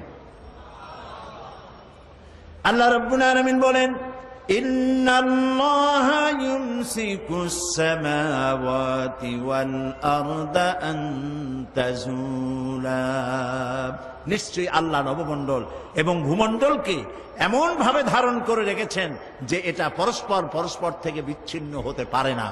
এর মধ্যেই ইঙ্গিত রয়েছে যে প্রত্যেকটি গ্রহের আলাদা আলাদা ল অফ গ্রাভিটেশন, মাধ্যাকর্ষণ শক্তি রয়েছে। সুবহানাল্লাহ বলুন।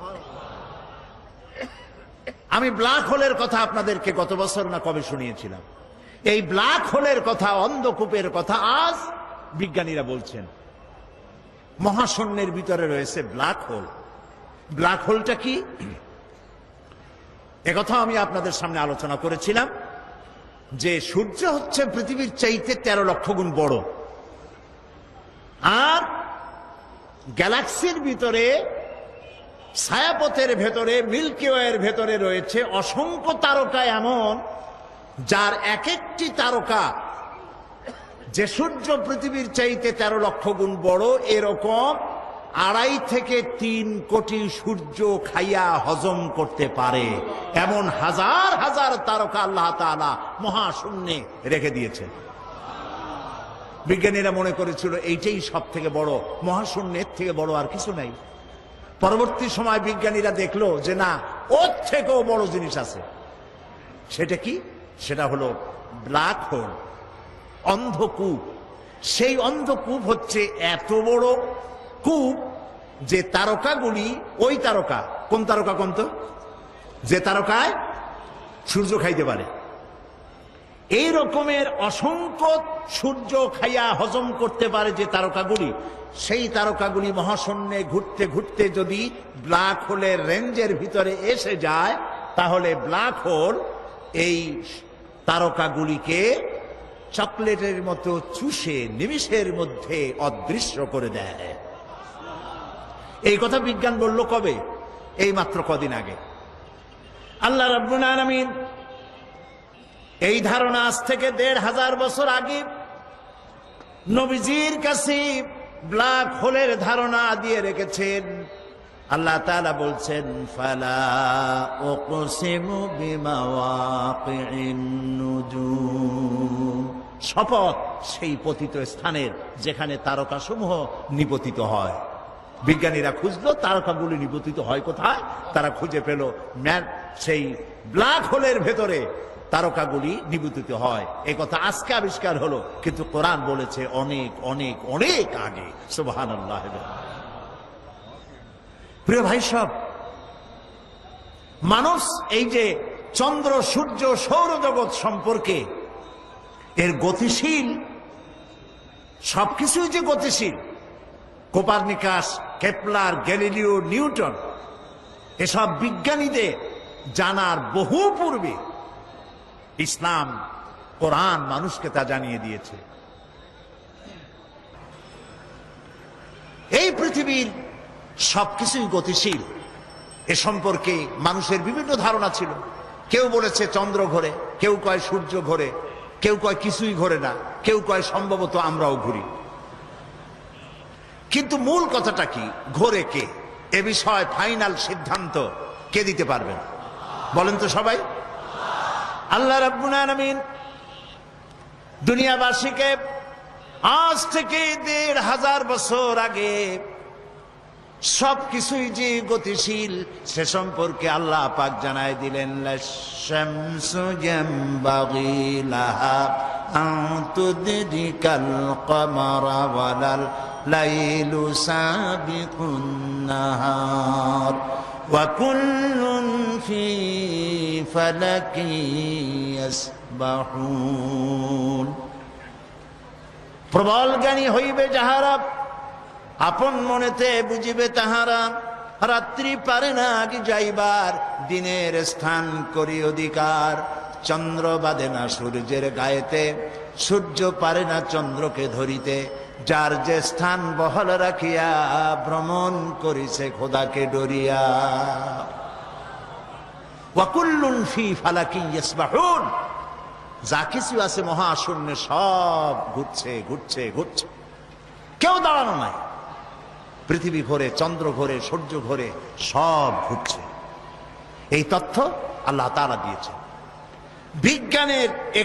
বিজ্ঞানের অনেক থিওরির ভিতরে এটিও একটি থিওরি যে বিজ্ঞানের কোন থিওরি ফাইনাল নয় আজকে এক বিজ্ঞানী এক কথা বললো কালকে আরেকজন আসে থাপ্পড় মেরে তারটা উড়াই দিয়ে নিজেরটা এস্টাবলিশ করতো ঠিক না কিন্তু কোরআন শরীফের ব্যাপারে কোরআনে বর্ণিত বিজ্ঞানের এই তত্ত্বটি ভুল এই কথা বলার মতো হিম্মত পৃথিবীতে কারো আজও হয়েছে যদি কারো হিম্মত হয় বলেন আমরা শুনি এই হিম্মত পৃথিবীতে কারো নাই এ কোরআন মানুষের সৃষ্টি নৈপুণ্যতার কথা বলেছে কিভাবে মানুষ সৃষ্টি হয়েছে এ ধারণা দিয়েছে কোরআন এ ধারণা দিতে গিয়ে দার্শনিকরা ভুল করেছে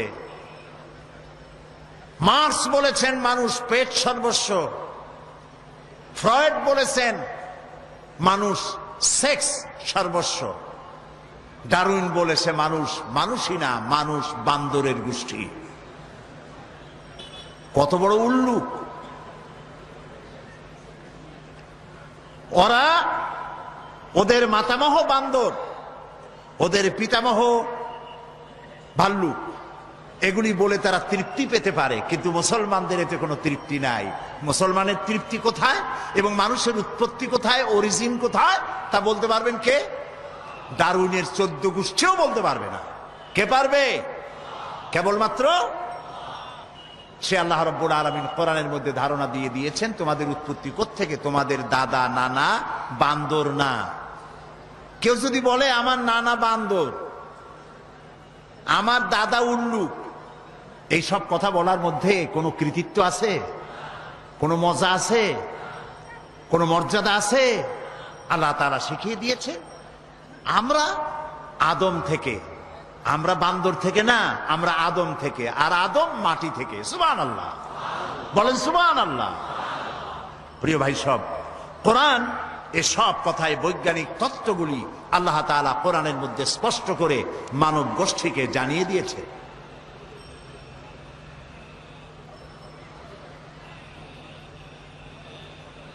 বিজ্ঞান বলছে যে একদিন দেখুন বিজ্ঞান আর কোরআনের মধ্যে আমি প্রায় বলে থাকি এই কথা যে বিজ্ঞান এবং কোরআন পারস্পরিকভাবে সাংঘর্ষিক বা কন্ট্রাডিক্টেড নয় যেখানে কন্ট্রাডিকশন সৃষ্টি হয় সেখানে প্রাধান্য দিতে হবে কাকে কোরআনকে তবে একথা আমি স্বীকার করি বিজ্ঞানের আবিষ্কার যত বাড়বে কোরআন বোঝা মানুষের জন্য তত সহজ হবে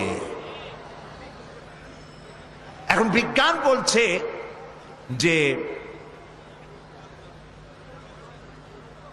চন্দ্র সূর্য একদিন এর উত্তাপ হারিয়ে ফেলবে এবং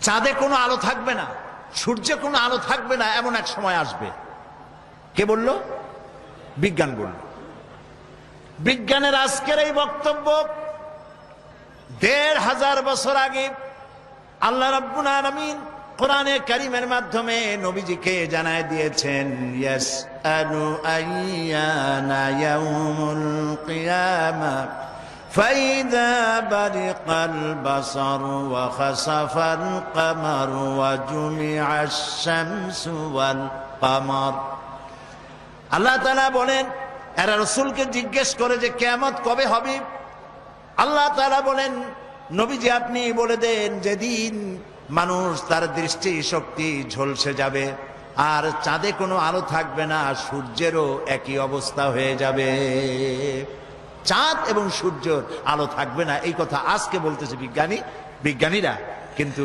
আল্লাহ তাআলা ১৫০০ বছর আগে কোরআনে কথা বলে রেখেছেন।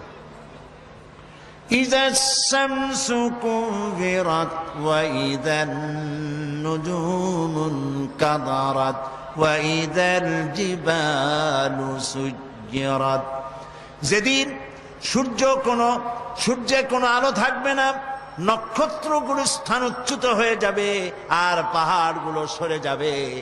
কিয়ামতের কথা জিজ্ঞাসা করা হলে পরে আল্লাহ রাব্বুল আলামিন এ জবাব দিয়া দিলেন, সূর্যেও আলো থাকবে না, চাঁদেও আলো থাকবে না, সব কিছু শেষ হয়ে যাবে। এবং বিজ্ঞানীদের মতে সমস্ত প্রক্রিয়া একদিন বন্ধ হয়ে যাবে।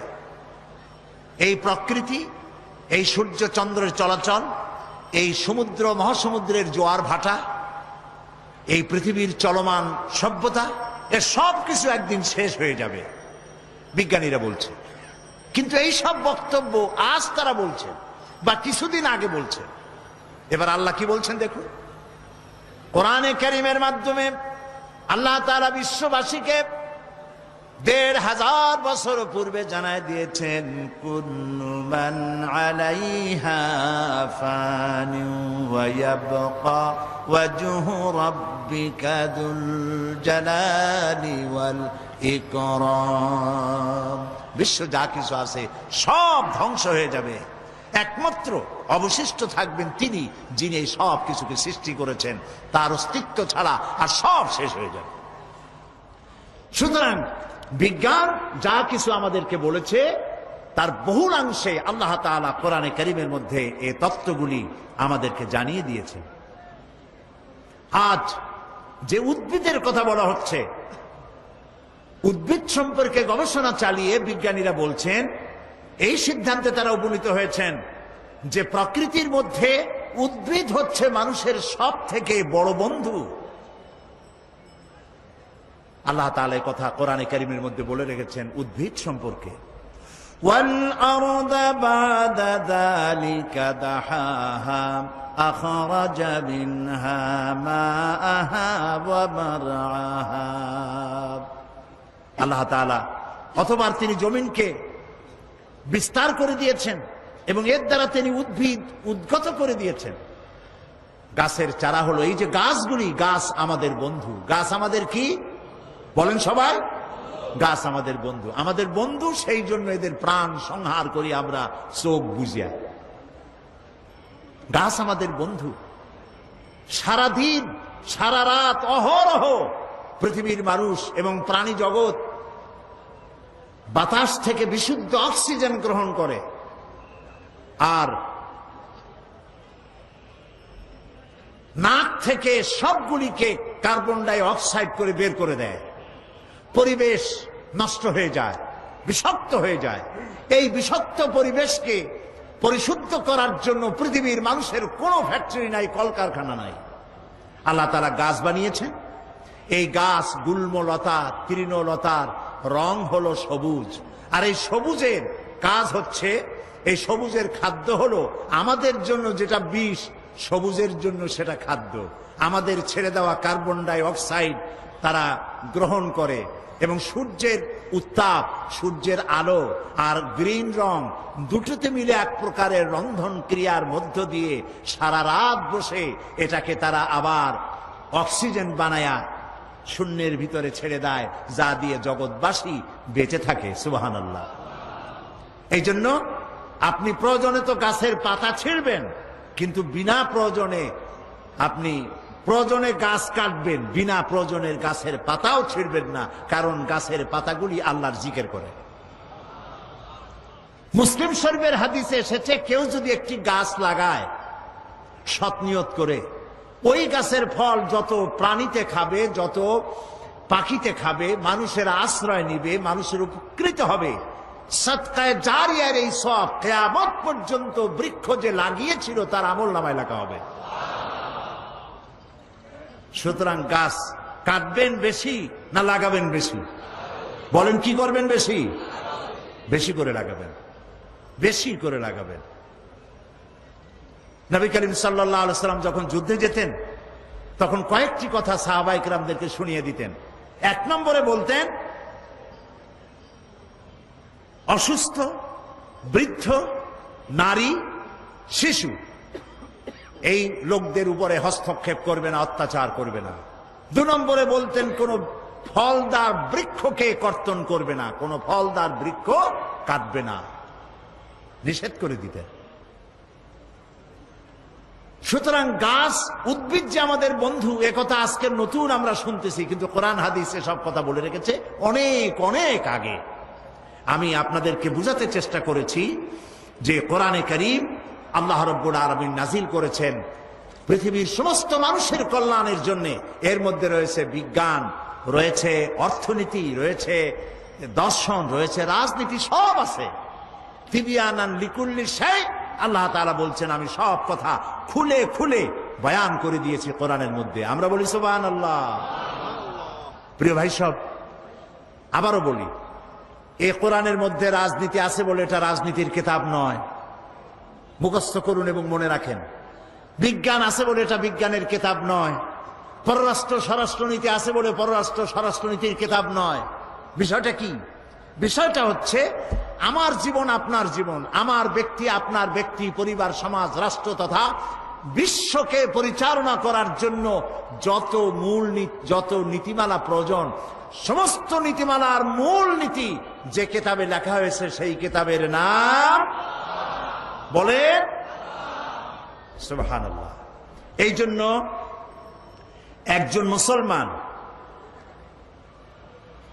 একজন মুসলমানকে তাই কোরআনের পূর্ণাঙ্গ অনুসারী হতে হবে।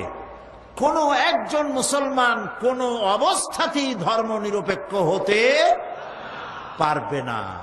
এই বিষয়টি খুবই গুরুত্বপূর্ণ। এখন যে বিষয়টির কথা আমি বলবো এটি খুবই গুরুত্বপূর্ণ।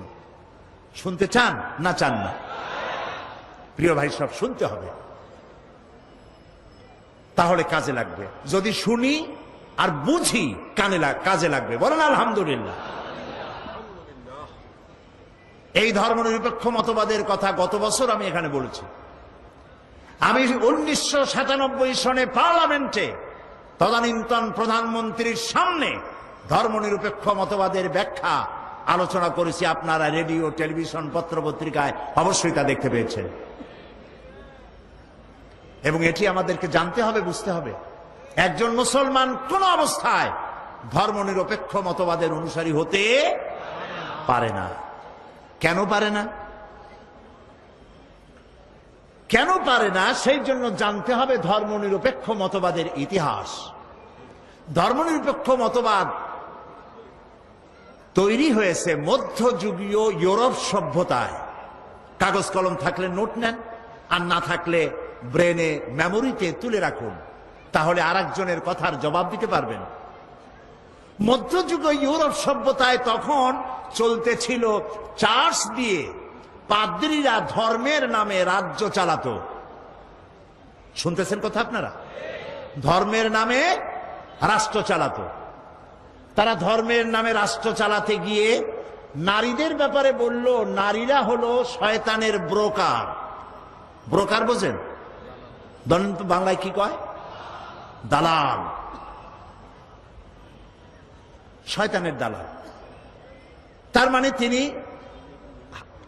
বেহেশতের ভিতরে হযরতে হাওয়া, তাদের ধারণায় নাউজুবিল্লাহ, তিনি হযরত আদম আলাইহিস সালামের কাছে শয়তানের পক্ষ থেকে দালালি করে নিষিদ্ধ ফল, নিষিদ্ধ বৃক্ষের কাছে নিতে এবং নিষিদ্ধ ফল ভক্ষণ করতে বাধ্য করেছিল। তাই স্বর্গচ্যুতি ঘটেছে, নইলে আমরা স্বর্গেই থাকতাম। এই জন্য নারীরা হলো শয়তানের কি? দালাল। নারীদেরকে শুধু ভোগ করো, তাদেরকে কোন ক্রমে জমি জমার উত্তরাধিকার দিও না। তারা ভোগের সামগ্রী, তারা ভোট দিতে পারবে না, জমি জমা বেচা কিনা করতে পারবে না। নারীদেরকে তারা ভোগের সামগ্রী বানিয়েছিল। ইতিহাস মনে রাখুন। নারীরা ছিল নির্যাতিতা, অধিকার বঞ্চিতা। সেই সময় চার্চ দিয়ে যারা স্টেট চালাতো, তারা শিক্ষিত লোকের উপরে, বিজ্ঞানীদের উপর অত্যাচার করত। শিক্ষিত লোক যাতে মাথা চাড়া দিয়ে উঠতে না পারে সেজন্য শিক্ষার প্রতি মানুষকে নিরুৎসাহিত করত। গ্যালিলিওর মতো একজন বিশ্ববিখ্যাত বিজ্ঞানীকে একটি সত্য প্রকাশ করার কারণে তাকে বিষ পান করাইয়া হত্যা করেছিল। সেই সময় শুরু হয়ে গেল বিজ্ঞান মনস্ক মানুষ আর চার্চের পাদ্রী, দুই দলের মধ্যে সংঘর্ষ শুরু হলো। এই দেশে আমরা ধর্ম দিয়ে রাষ্ট্র চালাতে দেব না, ধর্ম নিরপেক্ষ রাষ্ট্র হতে হবে, ধর্ম আর রাজনীতি একসাথে চলতে পারে না। এটা শুরু হলো কোথায় শুরু হলো কন্ত? মধ্যযুগীয় ইউরোপে। এবং এরপরে এই সংঘর্ষে চার্চ হেরে গেল, পাদ্রীরা হেরে গেল, জিতে গেল বিজ্ঞান মনস্ক লোকেরা। সেদিন থেকে ধর্ম নিরপেক্ষ, ধর্ম আর রাজনীতি আলাদা শুরু হয়ে গেল। আমার প্রশ্ন এবার আপনাদের কাছে, যে কারণে মধ্যযুগীয় ইউরোপে ধর্মনিরপেক্ষ মতবাদের সৃষ্টি হয়েছিল, ইসলামে তেমন কোনো কারণ ঘটেছে কি? জবাব দেন সবাই। তারা নারীর উপর অত্যাচার করেছিল বলেই চার্চ থেকে রাজনীতি আলাদা করতে হয়েছিল। ইসলাম কি নারীকে নির্যাতন করেছে, না নারীর অধিকার প্রতিষ্ঠিত করেছে? নারীর যখন কোনো অধিকার ছিল না, নারীর যখন কোনো সম্মান ছিল না, নারীকে অধপতনের অতল তলদেশ থেকে সম্মানের হাত ধরে রানীর মর্যাদায় সম্রাজ্ঞীর আসনে সমাসীন করেছে ইসলাম। নারীকে মাতৃত্বের মর্যাদা দিয়েছে। তোমরা কারে কি শিখাও? ওয়েস্টার্ন সিভিলাইজেশন বলে কি শিখাতে চাও? আমরা লেখাপড়া করি নাই? ইউরোপ আর আমেরিকা সেদিন ভোটাধিকার দিল তার নারীদেরকে, সেদিন বেচা কেনা করার, সম্পত্তি বিক্রি আর খরিদের অধিকার দিল। আর ইসলাম নারীকে বেচা কিনা করার, পিতা এবং মায়ের এবং স্বামীর সম্পত্তির উত্তরাধিকার করেছে ১৫০০ বছর আগে। তাকে ভোটাধিকার দিয়েছে, তাকে গণতান্ত্রিক অধিকার দিয়েছে, তার স্বামীর সমান অধিকার দিয়েছে। বিশ্বনবী মাত্র ২০ থেকে ২৫ মিনিটের একটি ভাষণ দিয়েছিলেন আরাফাতের ময়দানে। জীবনের শেষ ভাষণ, ঐতিহাসিক ভাষণ, বিশ্বনবীর বিশ্ব সেরা ভাষণ, মাস্টার স্পিচ। কিয়ামত পর্যন্ত এই ধরনের ভাষণ পৃথিবীর কোন নেতা দিতে পারে নাই, পারবেও না। সেই ভাষণে তিনি সব থেকে গুরুত্বপূর্ণ পয়েন্টগুলি তুলে ধরেছিলেন। ভুলে যান নাই তিনি তখন বিশ্বনবী হিসাবে নারী জাতির কথা। তিনি বলেছিলেন, তোমরা কলেমাকে সাক্ষী রেখে পরের একটি মেয়েকে নিজের জন্য হালাল করেছ। নারীদের উপরে কোনো অত্যাচার করবে না। তুমি যা খাবে তাদেরকে তাই খাওয়াবে, তোমরা যা পড়বে তাদেরকে তাই পড়াবে। নারী আর পুরুষ স্বামী স্ত্রী সমান অধিকার, এ বক্তব্য ইসলাম দিয়েছে, পাশ্চাত্য দিতে পারেনি। কাজে যে কারণে মধ্যযুগীয় ইউরোপে ধর্ম নিরপেক্ষতার প্রয়োজন ছিল, মুসলিম জনগোষ্ঠীর জন্য সে কারণে ধর্ম নিরপেক্ষতার কোনো প্রয়োজন নাই। তারা শিক্ষিত ব্যক্তি, বিজ্ঞান মনস্ক ব্যক্তিদের উপর অত্যাচার করেছে চার্চের পক্ষ থেকে ধর্মের নামের এক শ্রেণীর রাজনীতিবিদরা। গ্যালিলিওকে হত্যা করেছে, জ্ঞান বিজ্ঞানে যারা শিখতে চেয়েছে তাদেরকে মারধর করেছে, নিরুৎসাহিত করেছে। যে কারণে সেখানে ধর্মনিরপেক্ষ মতবাদের বিজয় হয়েছে। ইসলামে এমন কোন কারণ ঘটেছে? এই কোরআনের প্রথম আয়াত কি? প্রথম নাজিল হলো যে আয়াত, সেটা তো নামাজ নয়, রোজা নয়, হজ নয়, যাকাত নয়। প্রথম যে আয়াত নাজিল হলো সে আয়াত ছিল ইকরা, পড়ো পড়ো, রিড অ্যান্ড রিড। সুবহানাল্লাহ কইতে ইচ্ছে করে না? যে ইসলামের নবী বলেছেন উতলুবুল ইলমা ওয়ালাউ কানা বিসসিন, জ্ঞান অর্জনের জন্য যদি চীনের মতো দূরতম দেশে যেতে হয় তাও যাও, জ্ঞান অর্জন করো। যখন নবীজির হাতে বন্দীরা আসতেন, যুদ্ধ বন্দীরা, নবীজি তাদেরকে শর্ত করতেন, যদি কোনো শিক্ষিত বন্দী 10 জন নিরক্ষর লোককে অক্ষর জ্ঞান দিতে পারে, এই শর্তে তাদেরকে মুক্তি দেওয়া হবে। জেনারেল লিটারেসি, গণসাক্ষরতা অভিযান তোমরা শুরু করনি, শুরু করেছেন বিশ্বনবী মুহাম্মদ রাসূলুল্লাহ সাল্লাল্লাহু আলাইহি ওয়াসাল্লাম। নবীজি আরো বলেছেন, 1 ঘন্টা যদি কেউ জ্ঞান চর্চা করে 60 বছরের নফল ইবাদতের সওয়াব আল্লাহ তার আমলনামায় লিখে দিবেন। কাজী জ্ঞানের দিকে ইসলাম উৎসাহিত করেছে। কাজী যে কারণে মধ্যযুগীয় ইউরোপ সভ্যতায় ধর্ম নিরপেক্ষতার প্রয়োজন ছিল, ইসলামে সেই ধরনের কোনো কারণ কোনো কালেও ঘটে নাই। অতএব আমরা স্পষ্ট করে বলতে পারি, আল্লাহ যা করেছেন শয়তান তার উল্টা একটা করেছে। আল্লাহ করেছেন, আল্লাহ দিয়েছেন যাকাত ভিত্তিক ব্যবস্থা, শয়তান করেছে সুদ ভিত্তিক ব্যবস্থা। আল্লাহ তাআলা তৈরি করেছেন ইসলাম, শয়তান তৈরি করেছে ধর্ম নিরপেক্ষ মতবাদ। ধর্ম নিরপেক্ষ মতবাদের স্রষ্টা হচ্ছে খোদ শয়তান, আর শয়তানের তৈরি করা এই মতবাদ কোন মুসলমান গ্রহণ করতে পারে না, পারে না, পারে না।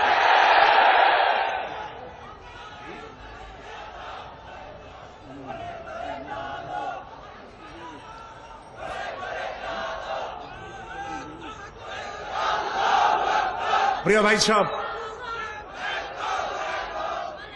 ধর্মনিরপেক্ষবাদীরা, খারাপ লাগতেছে আপনাদের? আমি জানি খারাপ লাগবে না, কারণ আমরা হেদায়েত নিতে আসছি। অযৌক্তিক কথা বলবো, সেদিন আপনারা আমাকে বিদায় সালাম দিয়ে দেবেন, বলবেন চিরাময় আর আসবেন না। কোরআন হাদিসের বাইরে কথা বলবো না ইনশাআল্লাহ। এবং আমার পেছনে যারা বসে আছেন, বড় বড় আলেমরা বসে আছেন, এবং আমার সামনে যারা বসে আছেন, বহু আলেম সামনেও বসে আছেন, আলহামদুলিল্লাহ বলেন। চট্টগ্রাম তাফসিরের মাহফিল গতকালকের মতো আজও শোনাতে চাই। চট্টগ্রাম তাফসিরের মাহফিল সারা পৃথিবীর মধ্যে কোরআনের তাফসিরের সর্বশ্রেষ্ঠ মাহফিল, সর্ববৃহৎ মাহফিল। কোরআন শরীফের তাফসিরের এত বড় মাহফিল পৃথিবীর কোথাও হয় না। এখানে যে কথা বলা হয় সব কথা রেকর্ড হয়ে সারা দুনিয়ায় ছড়ায় যায়। আমি আজকে এই কথা এই জন্য আনলাম, আমি এসে দেখতে পেলাম এখানের একটি পত্রিকায় এক ব্যক্তি, তিনি ধর্মনিরপেক্ষতার ব্যাপারে আমাকে আক্রমণ করে কিছু কথা লিখেছেন। আমি তার নাম নিতে চাই না, আমি তার জন্য দোয়া করি। তার নাম মুসলমান দেখলাম, আল্লাহ তাআলা তাকে হেদায়েত দিন, আমরা বলি আমিন। কই তিনি আমার প্রতিবাদ করলেন, কিন্তু হুমায়ুন আজাদ নামের এক পশু ইত্তেফাক পত্রিকায় কোরআনকে, ইসলামকে যেভাবে আক্রমণ করলো, মুসলমানের গায়ে রক্ত যদি শরীরে থাকে প্রত্যেকটি মুসলমানের প্রতিবাদ করতে বাধ্য। আজ ঢাকা বিশ্ববিদ্যালয় মুসলমান দেশের বিশ্ববিদ্যালয় এমন কুলাঙ্গার কেমনে চাকরি করে আল্লাহ ভালো জানেন। এমন শয়তানের চাকরি থাকা উচিত নয়। এটা মুসলমান তো নয়, মানুষ নয়, শয়তান।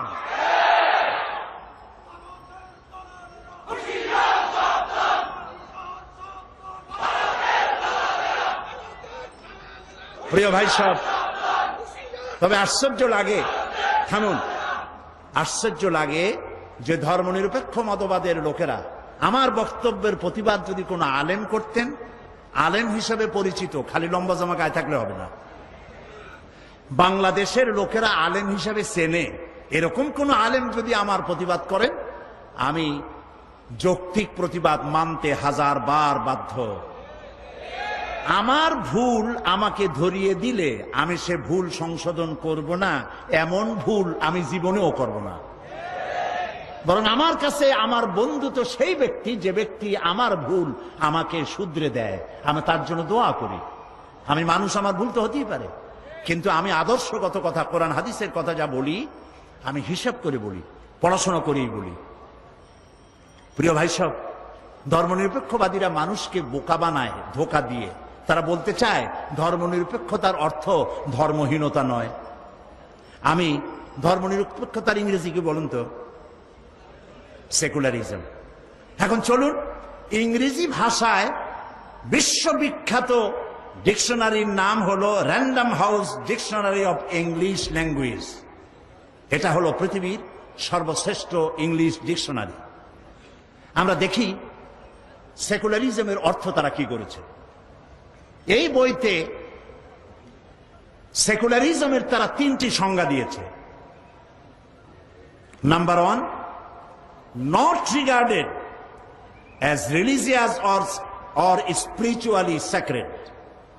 এর অর্থ হলো যা ধর্মীয় বা আধ্যাত্মিক ভাবে পবিত্র বলে বিবেচিত নয়। এটা হলো সেকুলারিজমের অর্থ। Number 2, not pertaining to or connected with any religion। এর অর্থ হচ্ছে যা কোনো ধর্মের সাথে সম্পর্কিত নয়। সেকুলারিজমের তৃতীয় সংজ্ঞা, number 3, not belonging to A religious order. যা কোনো ধর্ম বিশ্বাসের সাথে সম্পর্কিত নয় তাকেই সেকুলারিজম বলা হয়। এছাড়া এনসাইক্লোপিডিয়া ব্রিটানিকা এবং অক্সফোর্ড ডিকশনারিতে লেখা হয়েছে ধর্মনিরপেক্ষতার অর্থই হলো ধর্মবিরোধিতা এবং ধর্মহীনতা। ধর্মনিরপেক্ষবাদীরা বলে যে কোরআন শরীফে ধর্মনিরপেক্ষতার দলিল আছে। কোথায় আছে? তাদের নেতা নেত্রীরা যখন এসব কথা বলে, অনুসারীরা চিন্তা করে, মাশাআল্লাহ, আমাদের নেত্রী তো কোরআন হাদিসও পড়ে। সাংঘাতিক, চোখ ছানা বড় হয়ে যায়। তারা বলে লা ইকরাহা ফিদ্দীন, মৌলবীরা জানে না, খালি ধর্মনিরপেক্ষতার বিরুদ্ধে কথা কয়, অথচ কোরআন বলছে লা ইকরাহা ফিদ্দীন।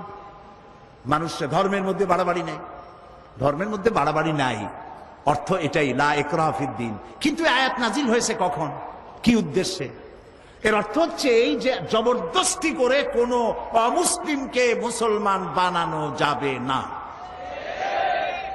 এমনকি সূরা আনফালে বলা হয়েছে যুদ্ধ চলাকালীন সময় যদি কোনো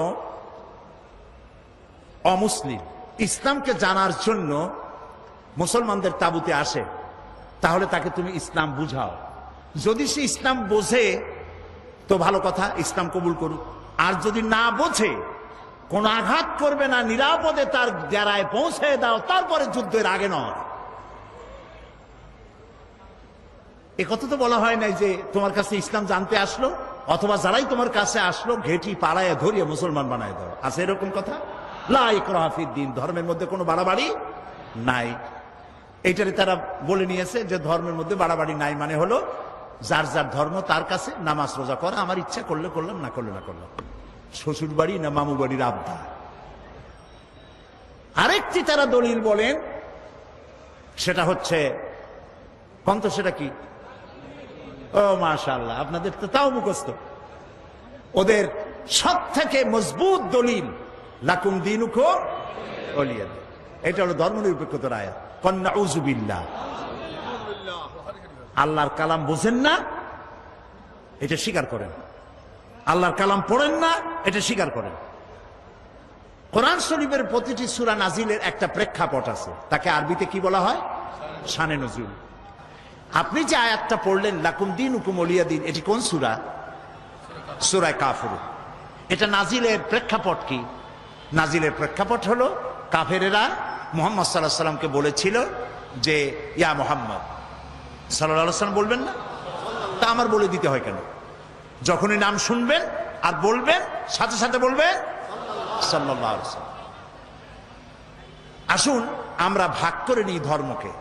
আমাদের মধ্যে ধর্ম নিয়ে তো একটুখানি টাগ অফ অর হচ্ছে, কাশমাকাশ হচ্ছে। আসুন আমরা এক কাজ করি। কি কাজ? বলে আমরা কোরাইশরা কিছুদিন আপনার মসজিদে গিয়ে আপনার আল্লাহরে 2-1টা সেজদা দিয়ে আসবো, আর আপনি আপনার দলবল নিয়ে মাঝে মধ্যে আমাদের মূর্তিগুলার সামনে প্রণাম করে যাবেন। এভাবে আমরা ধর্ম ভাগাভাগি করে নেব। এটি হচ্ছে প্রেক্ষাপট। এই প্রেক্ষাপটে আল্লাহ তাআলা সূরা নাজিল করলেন, কুল ইয়া আইয়ুহাল কাফিরুন লা আ'বুদু মা তা'বুদুন। বলুন, হে কাফেরেরা, তোমরা যার ইবাদত করো আমরা তার ইবাদত করি না, আবার আমরা যার ইবাদত করি তোমরা তার ইবাদত করো না। অতএব শেষ দিকে গিয়ে আল্লাহ তাআলা কনক্লুশন, শেষ কথা গিয়ে বললেন লাকুম দীনুকুম ওয়ালিয়া দীন। অতএব তোমাদের ধর্ম তোমাদের জন্য, লাকুম দীনুকুম, তোমাদের ধর্ম তোমাদের জন্য, তোমাদের দিন তোমাদের জন্য, আর আমাদের দিন আমাদের জন্য। এখানে কি নিরপেক্ষর কথা না পক্ষের কথা? একটু বিবেক সম্মত হয়ে বুঝে শুনে জবাব দেন। এই আয়াতের অর্থ কি দাঁড়ালো? ধর্মের পক্ষ না নিরপেক্ষ? ধর্মের পক্ষে। কাফেরেরা তোমরা তোমাদের ধর্মের পক্ষে থাকো, আমরা আমাদের ধর্মের পক্ষে থাকি। ধর্ম নিয়ে কোনো 50-50 ভাগ করা চলবে না। এটাই হলো মূল কথা। এখন এই ধর্মনিরপেক্ষর কথা তারা বলেন যে আমাদের দেশে সুফি দরবেশরা তারা ধর্মনিরপেক্ষ ছিলেন। নাউজুবিল্লাহ। কোন সুফি, কোন দরবেশ, কোন ওলি ধর্মনিরপেক্ষ ছিলেন প্রমাণ করুন। আল্লাহ নবী ধর্মনিরপেক্ষ ছিলেন? আল্লাহ নিজেও কি ধর্মনিরপেক্ষ? আমার একদিন বলছিল, আমি একবার পার্লামেন্টে ওই দলের নাম নিলাম না, একজন মুরব্বী নেতা, আমি তারে বললাম যে ভাই, আপনাদের সাথে আমাদের কোনো শত্রুতা নাই, আপনি আমার কোনো ধানি জমিনে আমার পাকা ধানে মই দেন নেই, আর আমিও আপনার কোনো হালের গরু পিটিয়ে মারি নেই। আপনার আমার বাড়ি পাশাপাশি না যে জমির আইল ঠেলা ঠেলি নিয়ে কোনো শত্রুতা আছে। আপনারা আমার শত্রু না, আমিও আপনাদের শত্রু হওয়া উচিত না। শুধু মতাদর্শ নিয়ে মতবিরোধ, আপনারা এই ধর্মনিরপেক্ষ মতবাদটা বাদ দিলে ভালো করতেন। এটি একটি কুফরি মতবাদ। তিনি আমাকে বললেন, কোন কি? আল্লাহ নিজেই তো ধর্মনিরপেক্ষ। আমি চিন্তা করলাম, দাড়ি দুড়ি পাইকে গেছে, দুর্ভাগ্য, কোরআন সম্পর্কে কোনো জ্ঞান নাই, আফসোস। আল্লাহ ধর্মনিরপেক্ষ কেন হন? আল্লাহ তো সবচেয়ে ধর্মের পক্ষে। তিনি বলেছেন, ইন্নাদ-দীনা ইনদাল্লাহিল ইসলাম, আমার কাছে মনোনীত একমাত্র, কেবলমাত্র, শুধুমাত্র ওয়ানলি ওয়ান, নাম কি? বলেন, নাম কি? এই পৃথিবীর সমস্ত ধর্মের মধ্যে আল্লাহ তাআলা কোনটাকে নিজের পছন্দনীয় বলেছেন? চিল্লায় বলেন। তাহলে আল্লাহ নিজে ধর্মের পক্ষে, ইসলামের পক্ষে, ঠিক না? রাসূল নিরপেক্ষ। পৃথিবীর কোন একজন নবী ধর্মের ব্যাপার নিরপেক্ষ যদি থাকেন, আপনারা নাম কন, আমি শিখে যাই আপনাদের কাছে। রাসূলের অসংখ্য সাহাবীদের মধ্যে একজন সাহাবীর নাম বলেন যিনি ধর্মনিরপেক্ষ ছিলেন। পৃথিবীতে হক্কানি যত আলেম আছে, আলেমের সংজ্ঞা আবারও বলি, কোন টুপি, দাড়ি, অনেক লম্বা জামা এ দিয়ে আলেম হয় না। আলেম হতে হলে ইলেম থাকতে হয় এবং জাতির কাছে আলেম হিসেবে বিবেচিত হতে হয়। সেরকম কোন আলেম আপনাদের কি জানা আছে যিনি ধর্মনিরপেক্ষ? তাহলে আপনি বিএসসি পাস করেন আর এমএসসি পাস করেন, ইসলাম কিছুই বোঝেন নাই। আল্লাহ আপনার তৌফিক দিক, আপনি যাতে ইসলাম বোঝেন। প্রিয় ভাই সব,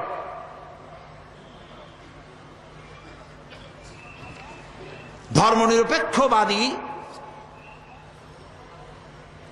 ধর্মনিরপেক্ষ জিনিসটা কি? জিনিসটা হচ্ছে তারা ব্যক্তি জীবনে কোরআন হাদিস মানতে চায়। একটু লক্ষ্য করুন, এটা আমি শেষ করে আনতেছি। ব্যক্তি জীবনে হজ করবে, ব্যক্তি জীবনে নামাজ পড়বে, রোজা করবে, আল্লাহর কথা মানবে। কিন্তু আল্লাহ দোকানে যে আইন করেছেন, ওজনে কম দেওয়া যাবে না, খাদ্যে ভেজাল দেওয়া যাবে না, এটা মানবে না। আল্লাহ যে রাজনীতি করার ব্যাপারে কোরআন এবং হাদিসের আইন মানতে বলেছে, এটা তারা মানবে না। পার্লামেন্টে আল্লাহর আইন মানবে না, নির্বাচনে আল্লাহর আইন মানবে না, ক্যান্টনমেন্টে আল্লাহর আইন মানবে না, অফিস আদালতে আল্লাহর আইন মানবে না। তাই তারা সুযোগ পাইলে ফতোয়া বন্ধ করে দেয়। বোঝেন না কথা? কথা বুঝে আসছে? তাহলে আর কিছু বলা লাগবে? এইটার নাম হলো ধর্মনিরপেক্ষ মতবাদ। জীবনের আপনি, আচ্ছা, আর একটা কথা চিন্তা করেন, আল্লাহ দরকার নাই বিশ্ববিদ্যালয়, কলেজে, ইউনিভার্সিটিতে আল্লাহর দরকার নাই, পার্লামেন্টে আল্লাহর দরকার নাই, সেক্রেটারিয়েটে আল্লাহর দরকার নাই, শিল্প কলকারখানায় আল্লাহর দরকার নাই, বঙ্গভবনে আল্লাহর দরকার নাই, কলকারখানায় খেতে খামারে আল্লাহর দরকার নাই, ব্যবসা বাণিজ্যে আল্লাহর দরকার নাই, নির্বাচনে আল্লাহর দরকার নাই। অতএব এই আল্লাহকে দিয়ে আমরা করবোটা কি? ওদের চিন্তা হচ্ছে, হে আল্লাহ, হে রাসূল, তোমরা দুজনা মসজিদ, মাদ্রাসায়, খানকায় থাকো, আর আমাদের জীবনের বিস্তীর্ণ অঙ্গনে চিরস্থায়ী 144 তোমাদের জন্য, এর মধ্যে ঢুকতে পারবে না। নাউযুবিল্লাহ, নাউযুবিল্লাহ। এবার আল্লাহ কি বলছেন? এই ধরনের চিন্তা যাদের, যে নামাজ রোজা আল্লাহর কথা মতো, ধর্ম আর রাজনীতি আলাদা, এই চিন্তা যারা করে, তাদের সম্পর্কে আল্লাহ কি বলেন দেখুন। আফাতুমিনুনা বিবাদিল কিতাবি ওয়া তাকফুরুনা বিবাদ ফামা জাযাউ মান ইয়াফআলু মিনকুম ইল্লা খিজয়ুন ফিল হায়াতিদ দুনিয়া ওয়া ইয়াউমাল কিয়ামাতি ইউরাদ্দুনা ইলা আশাদ্দিল আযাব। আফাতুমিনুনা বিবাদিল কিতাব ওয়া তাকফুরুনা বিবাদ। তোমরা কোরআনের কিছু কথাকে স্বীকার করবে আর কিছুকে করবে অস্বীকার। যদি এটা হয় তাহলে দুনিয়ার জীবন হবে লাঞ্ছনার জীবন তোমাদের, আর কিয়ামতের দিন চূড়ান্ত কঠিন শাস্তি তোমাদের জন্য অপেক্ষা করছে। আল্লাহ তাআলা বলছেন, ইয়া আইয়ুহাল্লাযীনা আমানু আতিউল্লাহ ওয়া আতিউর রাসূল, হে বিশ্বাসীরা তোমরা যারা ঈমান এনেছো শোনো, আল্লাহ এবং রাসূলের আনুগত্য করো। কে বলতেছেন কোন তো? কি করতে বলতেছেন? আল্লাহ এবং রাসূলের কোন ক্ষেত্রে? জবাব দেন, কোন ক্ষেত্রে আনুগত্য করতে বলছে? যদি সকল ক্ষেত্রেই হয় তাহলে ধর্মনিরপেক্ষ মতবাদীরা কি জবাব দিবে? প্রিয় ভাই সব, সুতরাং মুসলমান হয়ে যে ব্যক্তি ধর্মনিরপেক্ষ মতবাদের অনুসারী হয় সে তার নিজের সাথে, নিজের ঈমানের সাথে প্রতারণা করে। এ ব্যক্তি মুসলমান হতে পারে না, অবশ্যই মুনাফিক। আল্লাহ তাআলা এই মুনাফিকি থেকে ধর্মনিরপেক্ষ মতবাদী লোকদেরকে ইসলামের দিকে পূর্ণাঙ্গভাবে সামিল হওয়ার তৌফিক দান করুন, আমরা বলি আমিন। এই জন্য খাঁটি মুসলমান হওয়ার জন্য এখন আমি সামান্য একটু ফর্মুলা দিয়েই মোনাজাত করে দেব। সেজন্য দাঁড়ানো ভাইয়েরা বসেন। এবার যারা দাঁড়ানো, আমি তো প্রায় আজকে 2 ঘন্টার মতো কথা বলেছি, আলহামদুলিল্লাহ। তো এত লম্বা কথা বলার মধ্যে একবারও কিন্তু বলি নাই বসেন। এইবার আদর করে, যত্ন করে, সম্মান জানিয়ে বলছি, মেহেরবানি করে বসুন। আর আমি জানি চিটাগাঙ্গের মানুষেরা দারুণ ভদ্র, এক কথা 2 বার বলা লাগে না। আলহামদুলিল্লাহ। একটু জিকির করেন, লা ইলাহা ইল্লাল্লাহ, লা ইলাহা।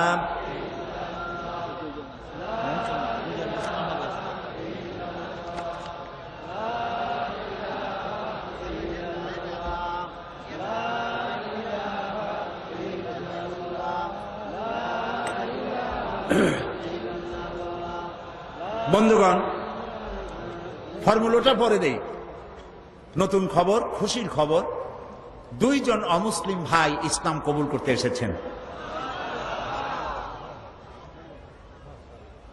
আমরা যদি ইসলামের কথাকে সার্বজনীন করে বলতে না পারতাম তাহলে কি অমুসলিম ভাইরা এসে এখানে মুসলমান হইতেন? যারা আমাদের বিরুদ্ধে কথা বলেন একটু চিন্তা ভাবনা করে বলবেন। এ পর্যন্ত এই পৃথিবীতে মুসলমানেরা যে দেশে সংখ্যা গরিষ্ঠ সেখানকার ধর্মীয় সংখ্যালঘুরা থাকে সব থেকে বেশি নিরাপদ। যেহেতু আমরা এই দেশে সংখ্যাগরিষ্ঠ মুসলমান, তাই অমুসলিমরা এখানে সব থেকে বেশি নিরাপদ, আলহামদুলিল্লাহ বলে। এই মঞ্চে শত শত, বিগত 24 বছরে শত শত হিন্দু, খ্রিস্টান, বৌদ্ধ কালেমা পড়ে মুসলমান হয়েছেন। জোরে বলেন আলহামদুলিল্লাহ। আজকে 2 ভাই এসেছেন, একজনের নাম কাজল দাস, পিতা বাবুল দাস, মাতার নাম ভাতিজা দাস। ধর্ম হিন্দু, জাতীয়তা বাংলাদেশি, গ্রাম ডোলাপাড়া, থানা টেকনাফ, কক্সবাজার। বর্তমান নাম পছন্দ করেছে মোহাম্মদ রফিকুল ইসলাম। আরেক ভাই নাম দীপু মল্লিক, পিতা দোলন মল্লিক, মাতার নাম রিপা মল্লিক, ধর্ম হিন্দু, জাতীয়তা বাংলাদেশি। চন্দ্রঘোনা, লিচুবাগান, রাঙ্গুনিয়া, চট্টগ্রাম। বর্তমান নাম পছন্দ করেছে মোহাম্মদ আলী। দাঁড়াও, এফিডেভিট হয়ে গেছে তাহের সাহেব?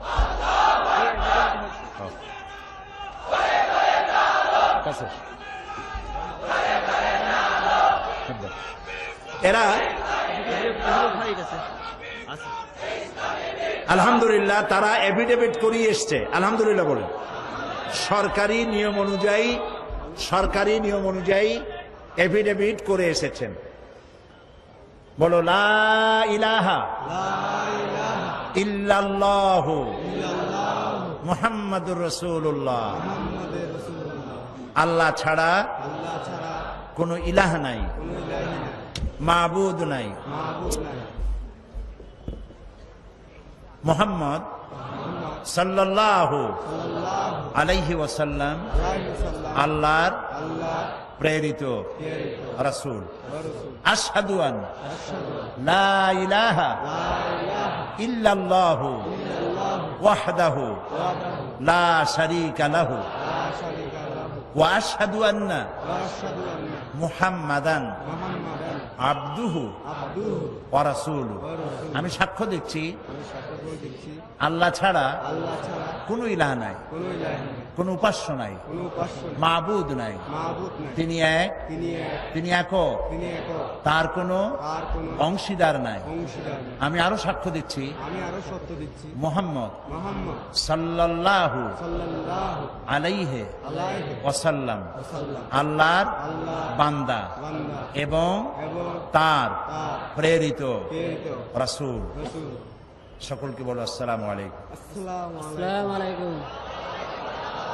আমি যথারীতি প্রতি বছরের মতো এবারেও এই দুই নতুন ভাই, নিষ্পাপ দুই ভাই, যাদের আমল নামায় এখন কোনো গুনাহ নাই,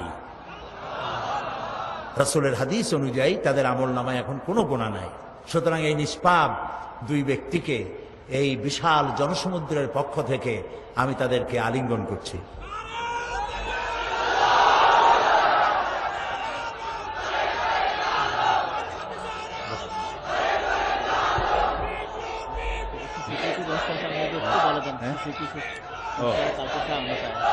প্রিয় ভাই সব, মোনাজাত শুনলে করতে যাদের ইচ্ছে করে না, মাহফিলের মাঝখানে আল্লাহর রাস্তায় কেউ কাজকে বসবেন না। আপনারা জানেন আমি বেশ বিরক্ত হই, ঘন্টার পর ঘন্টা কথা বলি, কিন্তু আমি একটু বিরক্ত হয়ে যাই মোনাজাতের নাম শুনে যারা হাঁটেন।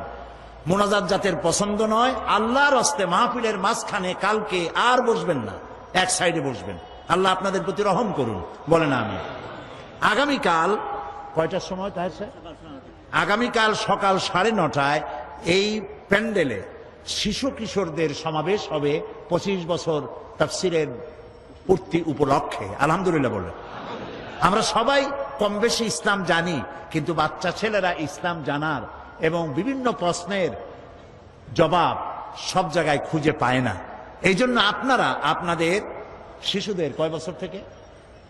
5 বছর, 12, জি, 5 বছর বয়সের শিশু থেকে নিয়ে যালামনা আনফুসানা ওয়া ইন লাম তাগফির লানা ওয়া তারহামনা লানাকুনান্না মিনাল খাসিরিন রব্বানা লা তুযিগ কুলুবানা বা'দা ইয হাদাইতানা ওয়া হাব লানা মিন লাদুনকা রাহমাতান ইন্নাকা আনতাল ওয়াহ্হাব। হায় আল্লাহ তাআলা, লাখো জনতার ভিড়ে চট্টগ্রাম প্যারেড ময়দান উপচে পড়েছে আজ। আল্লাহ তাআলা, তোমার বান্দাদের সামনে যে সমস্ত কথা তুমি বলালে, এগুলি আমাকে আমল করার তৌফিক দিয়া দাও। যে কথাগুলি তুমি দয়া করে তোমার এই নগণ্য অযোগ্য বান্দা দিয়ে বলিয়েছো, আল্লাহ তাআলা তুমি দয়া করে তোমার বান্দাদের বান্দীদের আমল করার তৌফিক দিয়া দাও। রব্বুল আলামিন 25 বছর পূর্তি উপলক্ষে বিশাল আয়োজন, লক্ষ লক্ষ টাকা এর বাজেট। রব্বুল আলামিন, কোন বছর তুমি এই সমাজ কল্যাণকে ঋণগ্রস্ত রাখো নাই। তোমার আপন কুদরতে কোরআনের বরকতে ঋণ পরিশোধ করে দিয়েছো। আল্লাহ তাআলা এই 25 বছর উপলক্ষে আয়োজিত মাহফিলকে, কর্তৃপক্ষকে ঋণগ্রস্ত বানিও না। অতীতের মতো তোমার বান্দা বান্দীদের হাত খুলে দিও, কলিজা খুলে দিও, প্রাণ ভরে এই মাহফিলে সাহায্য করার তৌফিক দান করে দিও। রব্বুল আলামিন, এই মাহফিলে যারা দেশ বিদেশ থেকে যারা যাতায়াত করবেন, যাতায়াত আসান করে দিও, নিরাপদ করে দিও, বাড়িতে হেফাজত করে রেখো। রব্বুল আলামিন, বাংলাদেশে শান্তি দাও, সমৃদ্ধি দাও। বাকি 3 দিন কোরআনের তাফসীর হওয়ার মতো সুন্দর পরিবেশ তুমি করে দাও। আল্লাহ তাআলা, এই মাহফিলে মানুষেরা বড় আশা করে আসে। আল্লাহ তাআলা, তাদের আশা এখানে দোয়া কবুল হয়। এই দোয়া এই মাহফিলের জন্য হয় না, এই দোয়াই মাহফিলের জন্য কবুল হয় ধারণা এরকম নয়। আমাদের আকীদা আল্লাহ তুমি সব জানো, তারপরেও কলেমায় শাহাদাতের সাক্ষী দিতে হয়। তাই সাক্ষী দিচ্ছে মাবুদ, লোকেদের বিশ্বাস যেহেতু কোরআনের মাহফিল, তাই তুমি দয়া করে দোয়া কবুল করো মাবুদ। মাবুদ, মানুষের এই আশা যেন ভঙ্গ না হয়। তোমার বান্দা বান্দিরা দেশ বিদেশ থেকে কত আশা করে দোয়া চায়, আল্লাহ তাআলা যে যে আশা করে দোয়া চেয়েছে প্রত্যেকের দিলের আশা তুমি পুরা করে দিও মাবুদ। মাবুদ, আমি তোমার এক অযোগ্য নগণ্য গোলাম। এই বিশাল মাহফিলে কথা বলার জন্য যেমন কণ্ঠস্বর এবং যেমন স্বাস্থ্যের প্রয়োজন, যেমন মেধা প্রজ্ঞা ইলেম প্রয়োজন, তুমি দয়া করে তোমার পক্ষ থেকে এই গুনাহগারকে দান করে দাও। আল্লাহ তাআলা এই মাহফিল বহুত উলামায়ে কেরাম আসেন, সমস্ত উলামায়ে কেরামের সেহাতে তাইয়্যিবা, হায়াতে তাইয়্যিবা, সেহাতে কুল্লি আল্লাহ তুমি দান করে দিও। আগামীকাল শিশু কিশোর সমাবেশ, পরের দিন ওলামা সমাবেশ এবং শেষ দিনে মহিলাদের ব্যাপারে বিস্তারিত কথা বলার আশা রাখি। আল্লাহ তাআলা মা বোন ভাই বোন সকলকে আসার বসার সুন্দর পরিবেশ করে দিও। এই মাঠকে আল্লাহ কুদরতি কায়দায় মানুষ আসার বসার জন্য যা দরকার তুমি তোমার কুদরতি কায়দায় করে দিও। ربنا تقبل منا إنك أنت السميع العليم وتب علينا إنك أنت التواب الرحيم سبحان ربك رب العزة عما يصفون وسلام على المرسلين والحمد لله رب العالمين واجعل آخر كلامنا عند الموت لا إله إلا الله মুহাম্মাদুর রাসূলুল্লাহ। আসসালামু আলাইকুম ওয়া রাহমাতুল্লাহ।